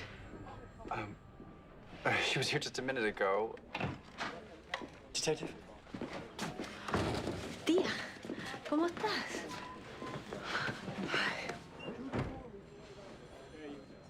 This is my Aunt Sylvia, John Irvin. Mucho gusto. Thank you. Nice to meet you. What's going on? Do you have a minute? Sure. Come on back here. I know that you're busy. I don't want to bother you, but your cousin has me very worried. Which one? Paula. Paula? What happened? Did she get an A-? You haven't seen her in a while. Not that long. She got herself involved with a guy. He's 15 years older than her. He's changed her. How has he changed her? She dresses different. She talks to me different. She stays out late. She's 19. I smelled liquor on her breath the other night when she came home, and I found pills in her bag. I took 2 to see what they were. Well, these could be anything. How many did she have? 10 or 12. She's always been such a good girl. I prayed that this wouldn't happen. I don't know what to do. You want me to talk to her? She doesn't listen to me. I'll come by the apartment after work. If you go by the store where she works, you could meet him too. It's his store. Where is it? I know that it's on Lafayette Street. You know the name of it? Chrysalis. Whatever that means. All right. I'll go by today. No te preocupes. Gracias. We're gonna start with the guy he let go last month who's currently on parole. You call his PO? We got the name of the restaurant he's working at. We're heading over there now. I already got a call from the captain downstairs. This guy's coffee shop was popular with the guys on patrol. We'll keep you posted.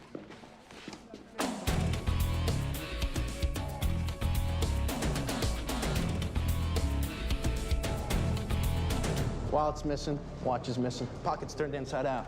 Whatever cash you had on him's gone. Any ID in the vehicle? Registration in the name of Paul Westerville, address in Armonk. Anybody hear anything? None of the attendants on duty heard anything. From what they say, this place is pretty deserted at night, which might be why the body wasn't found until this morning. Hey, I know the guy in this photo. Oh, yeah? Yeah. Brendan Quinn. The cop who got paralyzed in the shooting? Yeah, I was in the academy with him.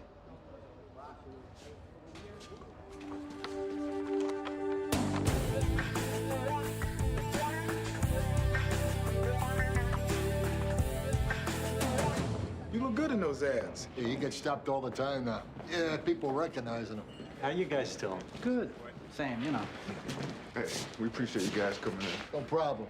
We'll let you guys get to it. Hey, see you later, Smitty. Greg Mettaboy, this is Brendan Quinn. His dad, Charlie Quinn, also retired off the job. Nice to meet you. Let's go talk to room 124. So, did you get second grade yet? No, not yet. Yeah, always keeping the black man down. Ain't that the truth? So what happened? Paul got held up? Yeah. He was shot and killed in a parking garage. It's unbelievable. What's your connection to him? He's a partner in the public relations firm, the PBA contract. When they decided to use me in the ads, we got to know him. Oh, well? Pretty well. Hey, he's a nice guy. Yeah, actually, we got to be kind of friends. You know, me and Sheila had dinner with him a bunch of times, been out to his house. The last time you were with him was when? Yesterday afternoon. They had me come into this photographer's studio because they're doing new ads. Sheila brought me in. They spent a couple of hours taking pictures, bit catered lunch, and then we left. Paul was there for a while, and then he left. Did he say where he was going? Yeah, I think he was going back to his office. What, you got a call about meeting somebody? Not that I was aware of. You get any hit off this guy to make you think it was anything other than a straight-up robbery? No, I didn't. All right. Well, thanks again for coming in. No problem. Hey, we want to have you at the house for dinner one of these days. Try inviting me. Hey, Sheila's going to call you. All right. It's good seeing you, Mr. Quinn. You take care.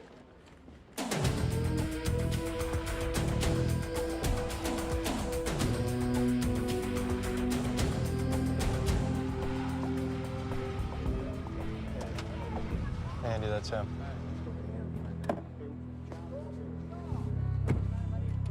Hey.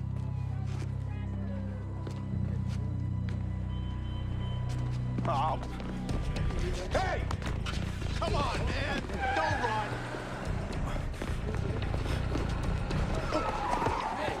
Stop running!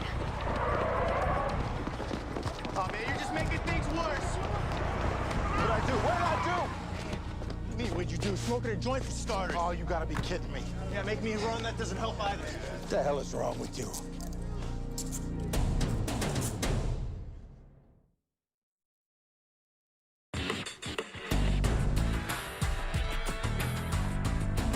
There's so much to do getting this stuff ready for storage. You have to pack up all his things? His personal things. Once his estate is probated, I'm expecting various characters to come out of the woodwork claiming to be his children. Why's that? The way he conducted himself. Are you aware of anyone who might have had a grudge against him? I'm sure there were plenty. Public relations can be a nasty business. Paul Westerville didn't have a lot of consideration for other people's feelings. You must have borne the brunt of that. When I first started working for him, and I got the treatment, I'd run out of the office crying. I'd vow I'd never work for anyone that abusive again. He'd apologize, give me a raise, and after a while, it got so he needed me. I organized his life. I put up with him, and he learned. Yell at everyone else. Me, you don't yell at. Well, are you aware of any current romantic relationships Mr. Westerville was involved in? There was very little in Mr. Westerville's life that I wasn't aware of. Anything come to mind that might have created problems for him? Sleeping with someone else's wife has been known to create problems. What are we talking about? The wife of this young police officer who was paralyzed, and it made me sick. You know if anyone else knew about that? The officer's father knew. How do you find out? I told him.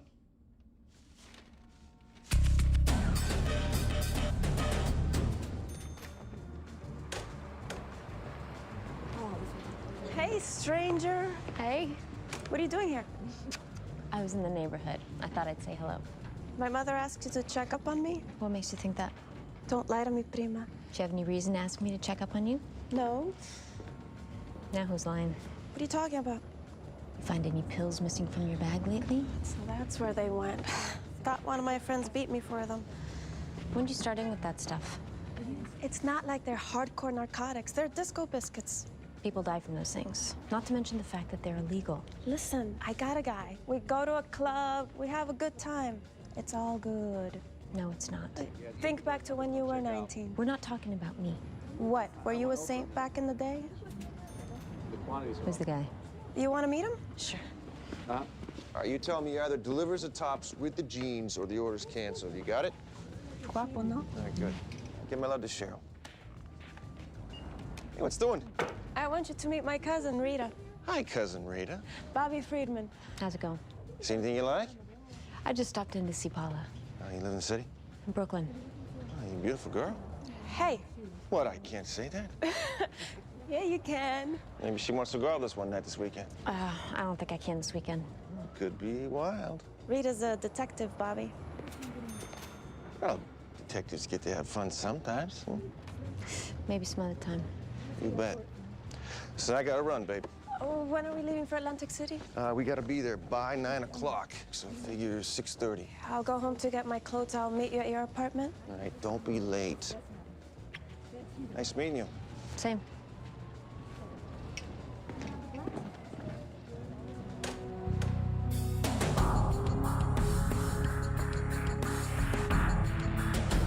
Where were you last night, Antoine? With my girlfriend. Didn't go out? Didn't go out. When Gene Stratus fired you, did he owe you money? What happened? Somebody robbed him and y'all think it was me? Somebody killed him. And you think that's me? We're not ruling it out. I don't believe this. Why'd he fire you? For kissing my girlfriend. No, you gotta do better than that, Antoine. I'm telling you, he usually coming at 4 to start up the grill. One day he asked me to do it. I knew I couldn't get up that early, so I just stayed up. Came in with my girl. He walked in on us making out. Said she gotta get out. Rough, though. I told him he was out of line. One thing led to another, and I'm out on my ass. So he was disrespectful to your girl. I wasn't gonna let it go, that's right. His bim come around, I'm nothing but nice. He can manage to be nice to mine. What's his bim's name, do you know? Margot something. I don't know her last name. And this was a serious relationship he had? I guess so, I don't know. He said he took out an insurance policy for her because that was the way to keep him in line. Fat Greek, stains on his pants and a hearing aid telling me how to keep him in line. Anyone besides your girlfriend can vouch for you being home last night? My parole officer called around 11. You're gonna have to stay here while we check. You gonna tell him about the joint? Telling us the truth will leave it be our little secret.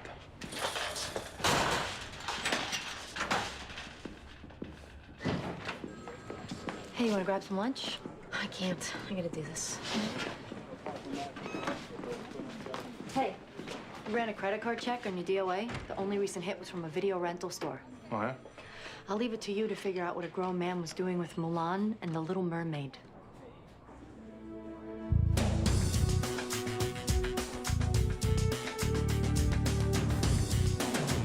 Thanks for coming in, Sheila. Why don't you have a seat? Sure. Now, you know about Paul Westerville. Yeah, Brendan told me. It's awful. How well did you know him? Just from his doing those ads that Brendan was in. Well, you see when they were taking pictures, that kind of thing? Uh-huh. There were a lot of calls from his cell phone to your cell phone. I'd make the arrangements. Look, he'd sometimes call you 2-3 times a day. Well, with getting parking for the van and this and that, the arrangements could be complicated. Was there something going on between you two? No. Look, Sheila, this is a homicide investigation. If you're lying to us, we're gonna find out.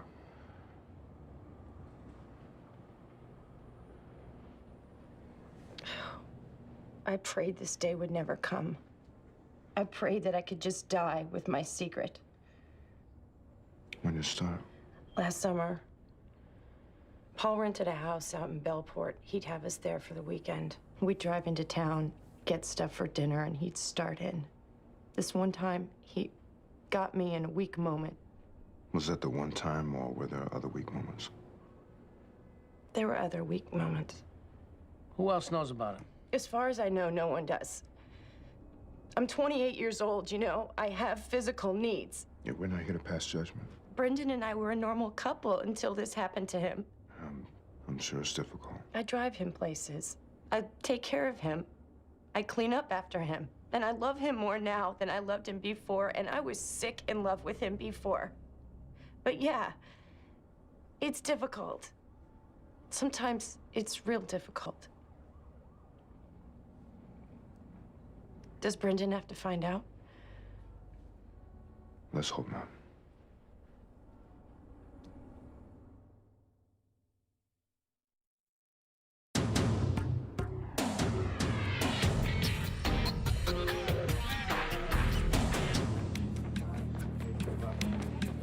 Got a minute?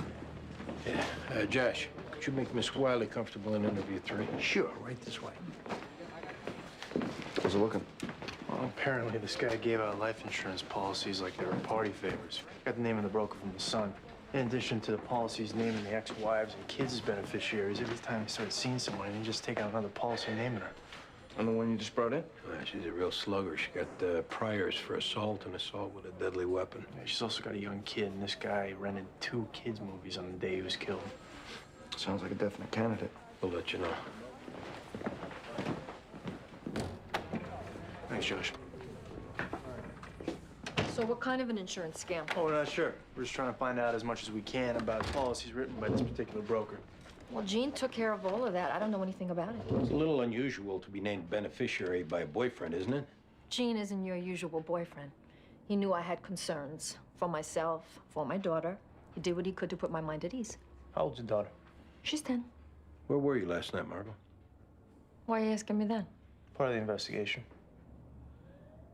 I took JC to her figure skating lesson, then I took her home. Did you go out at some point? No, I didn't. And what does any of that have to do with an insurance scam? Gene Stratus was killed last night. Don't tell me that. Did you go over there last night, Margot? How was he killed? If you went over there with your daughter at some point last night, you want to tell us that. Well, you think I killed him and I'm lying? Here's what we're looking at, Margot. You were arrested for assaulting your ex-husband. That was self-defense. You were arrested for threatening an ex-boyfriend with a knife. I was having a lot of problems at the time. You were the beneficiary of Stratus's life insurance policy, and we have reason to believe that there was a child present in his apartment. I don't go there with my child. Why's that? It was best he wasn't around her. Girl children were a problem for him. You mean sexually? Yeah. And you still continued to see him? I don't know that he ever acted on his temptations. I don't think that's true, Margot. He was very good to me. Now, that might not sound like very much to you, but in my stage of the game, it meant a lot. I'm sure it meant a lot to every woman that he took out a life insurance policy for. But we're gonna look into those women. And what do you want to bet? That every one of them had a young daughter, too. But I kept my daughter away from him. Except when you didn't. He couldn't do just anything. I was very clear with him about what I was and was not willing to tolerate. In other words, no penetration? Of any kind, that's right.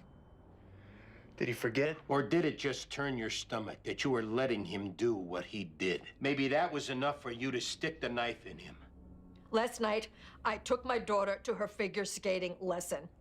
You're gonna stay here while we verify that.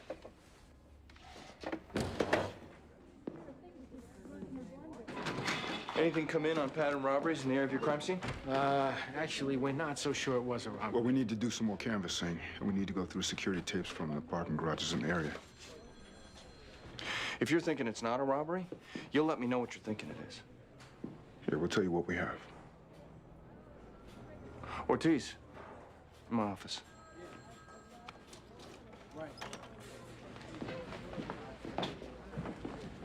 Sorry.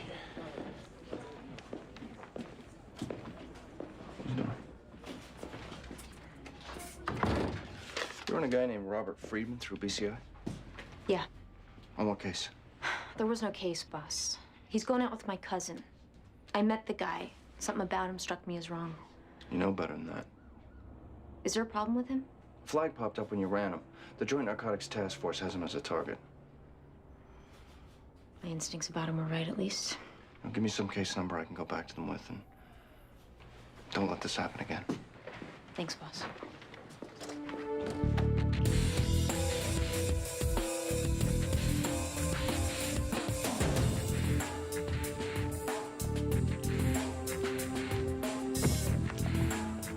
Thanks for meeting me, Ernie. What, are you kidding me? I've been waiting for this phone call ever since I heard you were single. Oh, will it disappoint you terribly to find out I have a favor to ask? No, baby, what do you need? There's a guy named Bobby Friedman my cousin's been seeing. I ran him and found out he's the target of a narcotics investigation that your unit's conducting. I just want to know what he's up to. This the Bobby Friedman that owns a clothing store? Right. This stays between you and me, right? Absolutely. I'm taking him down tonight in Atlantic City on $500,000 worth of ecstasy. Guess I won't need to worry about him too much longer, will I? Now, let's get back to you being single. Thanks, Ernie. I owe you one.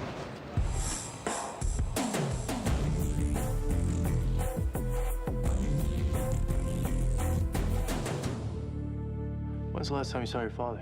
Last summer? Not since then? Right. Any reason you didn't see him over the holidays? It just didn't work out that way. Where were you last night, Melanie? I was home. Anyone with you? My daughter, she's had a fever, and I stayed home to take care of her. Melanie, we have to ask you this question, and we apologize if it's uncomfortable for you, but were you ever sexually molested by your father? I don't think I'm obligated to discuss that if I don't want to. You know, the problem is, this is a homicide investigation. I don't care. Melanie, it's our job to find out any pertinent information. But what you asked about is my business, and it doesn't concern anyone but me. So if I don't care to discuss it, then I don't have to discuss it. We don't know if your father's sexual history was related to him being killed. That's right. You don't. One way or another, we are going to find out what that history was.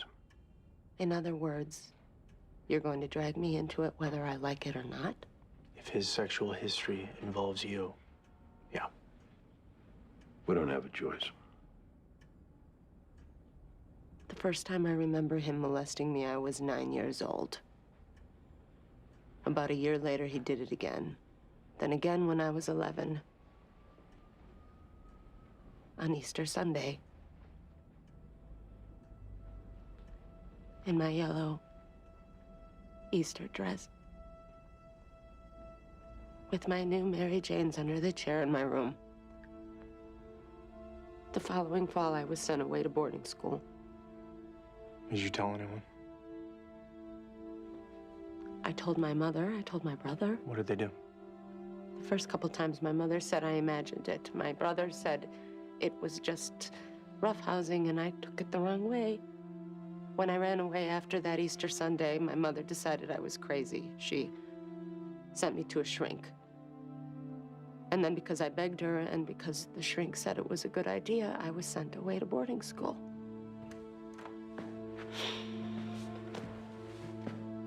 Hey.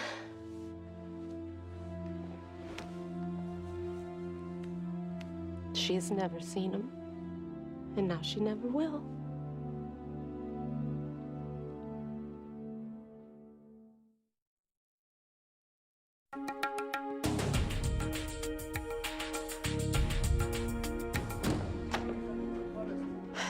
I got a problem. What? My cousin's dating a bad guy. He's gonna get taken down tonight in a federal narcotics bust, and she's planning on being with him. What are you gonna do? This idiot's got her using ecstasy. If we could have somebody snatch her up and put her into the system overnight, at least she wouldn't be there with him. I'll do it. You sure? Where's she gonna be? She lives with my aunt over on Columbia Street. I know she'll be going there between 4:30 and 5, and she'll be holding enough for misdemeanor. I'll need a description, an address, and a photo. I got one in my bag. Thanks, Laura.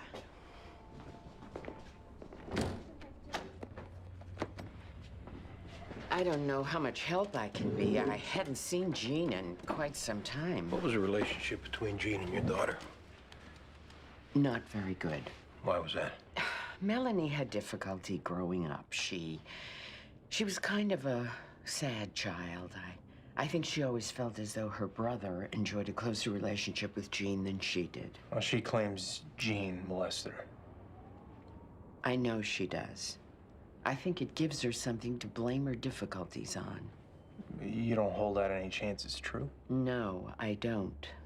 Jean may not have been the most attentive of husbands, but as a father, those kids were lucky to have him. Is your daughter capable of killing him? No.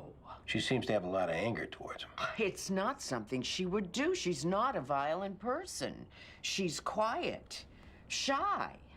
Just getting through her day-to-day life is hard enough for her. She doesn't think in terms of killing anyone. Well, how is her day-to-day life hard? She worries about everything, from hurricanes to nuclear bombs on the subway. One day I called her and she told me the ice was melting on the North Pole and the weather was going to change. I didn't understand what she was talking about. Did she worry about her daughter? Oh, constantly. It was only in the last year that she let her stay overnight with me. And because the girl absolutely adores her uncle, once in a great while, she lets her stay with my son. You know the last time that happened? I think he had her yesterday.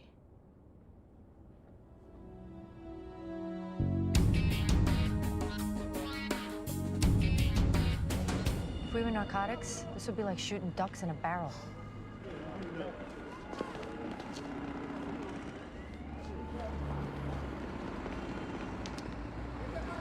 That's her. Police, we need you to come with us. What is this? Who are you? We're detectives. Did you just engage in a drug transaction? No. This is a known drug location. I live a block away from here. I was just coming home from the subway. You have any drugs in this bag? No.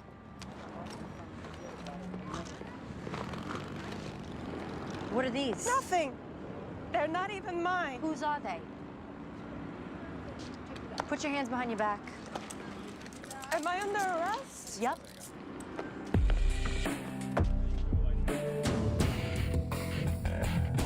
I hope you understand, Mr. Quinn. There's some questions we have to ask you as part of the investigation. I was a cop for 35 years. You don't have to explain yourself. Thanks. Fire when ready.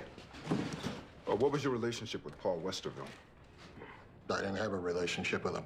He had a contract with the PBA. Used my son a few times in the ads. If I was there, I talked to him. That's it. Can you tell us where you were yesterday? This one's moving in for the kill, isn't he? It's a standard question. I know it's a standard question, Johnny. Where was I yesterday? I did some chores around the house in the morning. I walked over to the OTB on Springfield Boulevard in the afternoon. I grabbed myself something to eat at the Scobie Diner on Northern Boulevard. And I was back home by 8 o'clock. Well, we have evidence that your car was in a parking garage in Manhattan yesterday.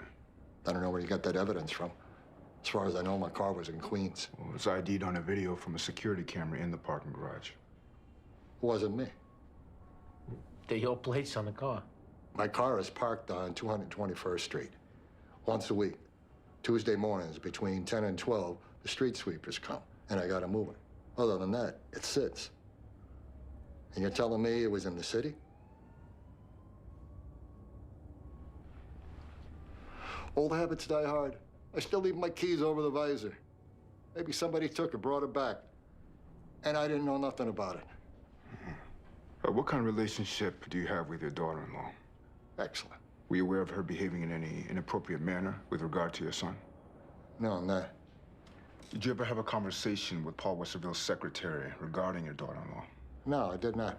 She claims to have told you that Paul Westerville had an illicit relationship with your daughter-in-law. She's mistaken. Is she also mistaken about you going to see him after she told you that? Right. She's mistaken about that, too.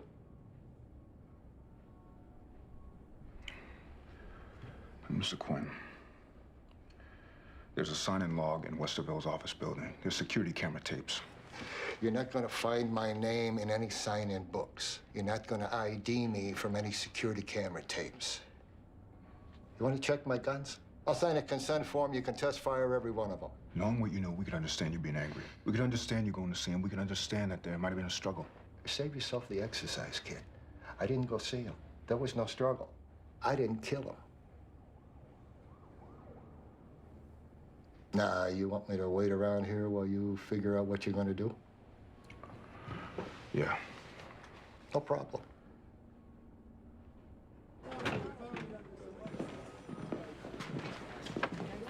What do we know now? Nothing solid yet. The father did it. I don't know if there's enough to convict, but there's no doubt he's it. I'll talk to the DA. You know, one thing is, the reason why he killed Westerville is because his son's wife was having an affair with him. Now, we make an arrest, his son's gonna know about that affair. I don't know if there's anything we can do about that. I understand.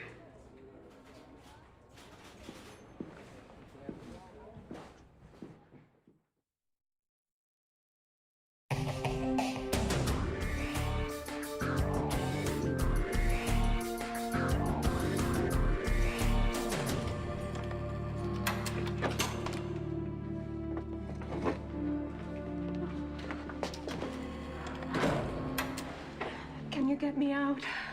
I can't get you out right away. Fortunately, the amount you were busted with was small enough so they'll release you in the morning on your own recognizance. I have to stay here overnight? Yeah, you do. That's what happens. You get caught with illegal drugs.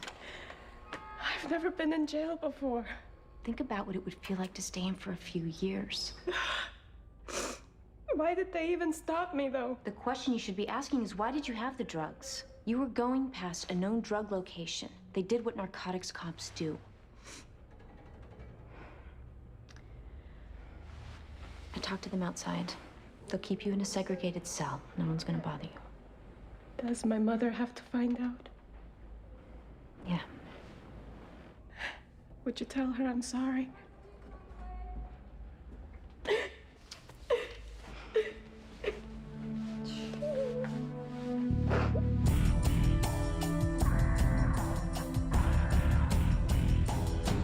You were taking care of your niece yesterday, Alex? My sister had to work late, so she parked her with me for a few hours.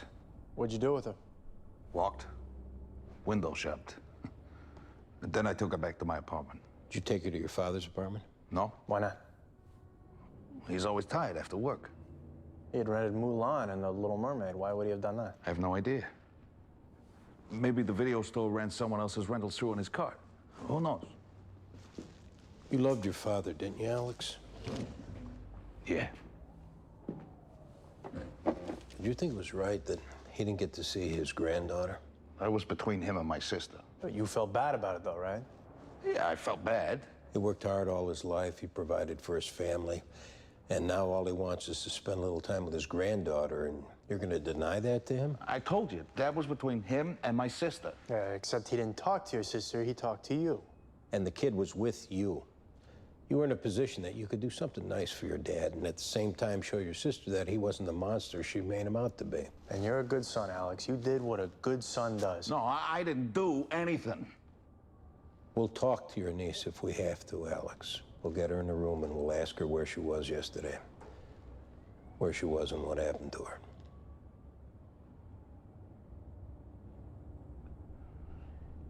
He wanted to give a dinner. And he wanted it to be just the two of them.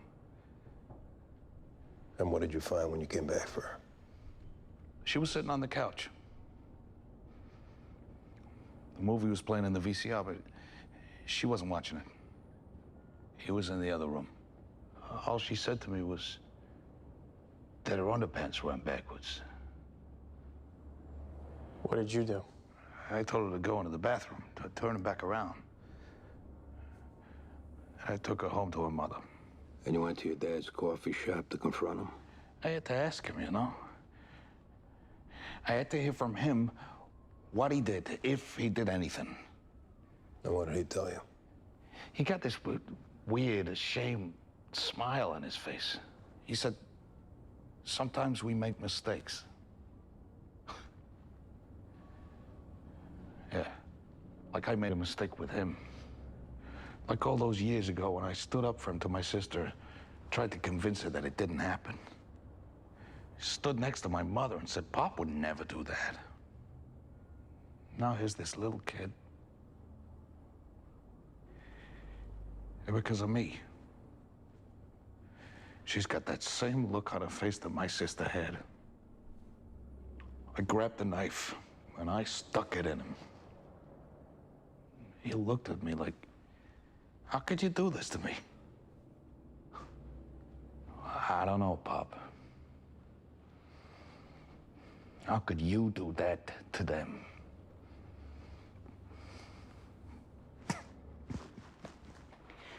Now, how do we know the wife was having an affair? She admitted it. And we can put the father-in-law at the vicinity of the crime scene, but not at the crime scene itself? You can try. He claims not to have used the car all week, and that if it was in the vicinity of the crime scene, somebody else drove it there. He knew about the affair. Westerville's secretary claims to have told him. Sounds like she hated Westerville. Not exactly an impartial witness. Ballistics will be useless. Whatever gun he used, you can be sure you'll never find it. Well, you should proceed with the investigation, but with what you have now, I don't think my boss is going to want to go to bat with it. Do you need to run it by him?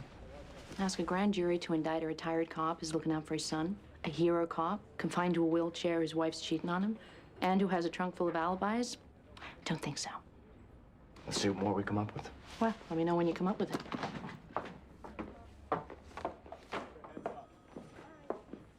Hey, good looking.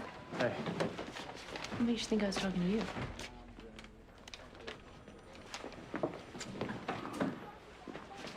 You go for it? He found out his father molested his niece. He's writing up his statement now. That'll knock it down to manslaughter.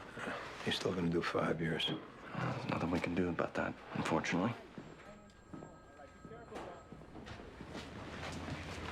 Oh, Brendan Quinn left a message for you. Dinner at 8. Just like the play. You've given me everything you got on this. Yeah. If that's true, I don't see a case against Charlie Quinn making. I'll go kick him.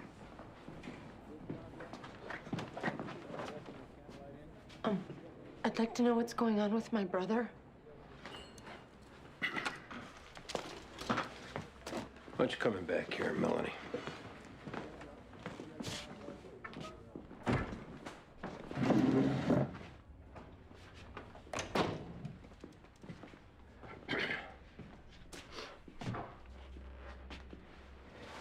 Your brother's confessed to killing your father.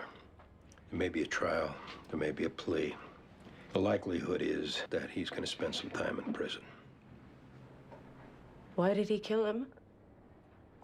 When he took care of your daughter yesterday, he let your father watch her. No.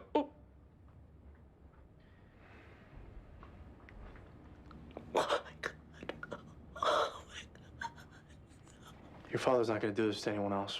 But he did it to her. He did it to me, and now he did it to her. He did it to a bunch of kids. That's awful and terrible. And I wish we could have nailed him long ago. But now you have a chance to do for your daughter what your mother never did for you. The damage has already been done. I can't do anything about that. You can tell her that she doesn't have to keep it a secret. Tell her that you know she isn't crazy. You know she isn't making it up. That she has nothing to be ashamed of. Where is my brother now? He's inside. I'd like to talk to him. You may want to wait on that. I'd like to tell him I'm not angry at him, and I think he needs to hear that now.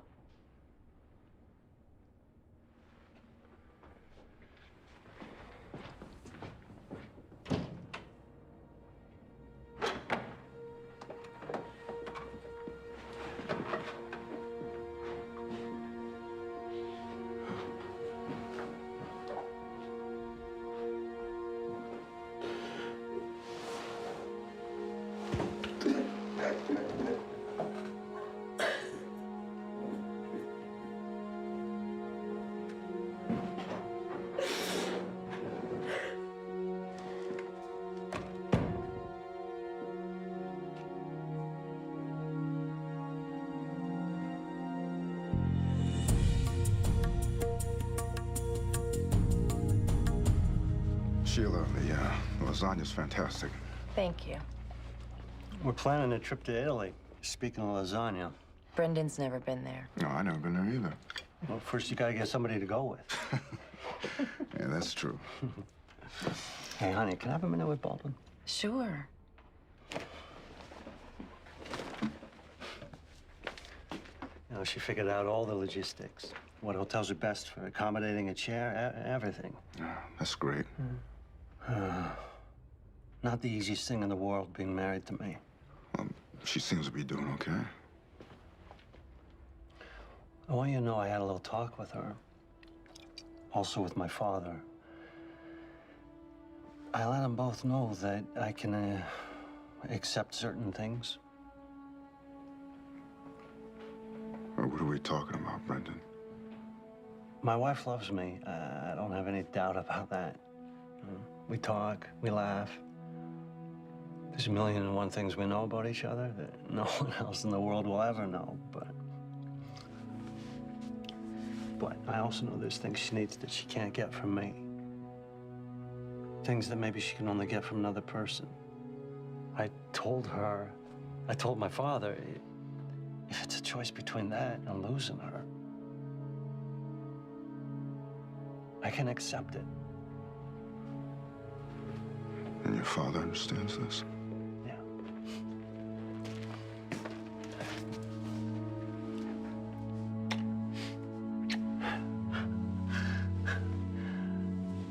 I'm the luckiest guy in the world.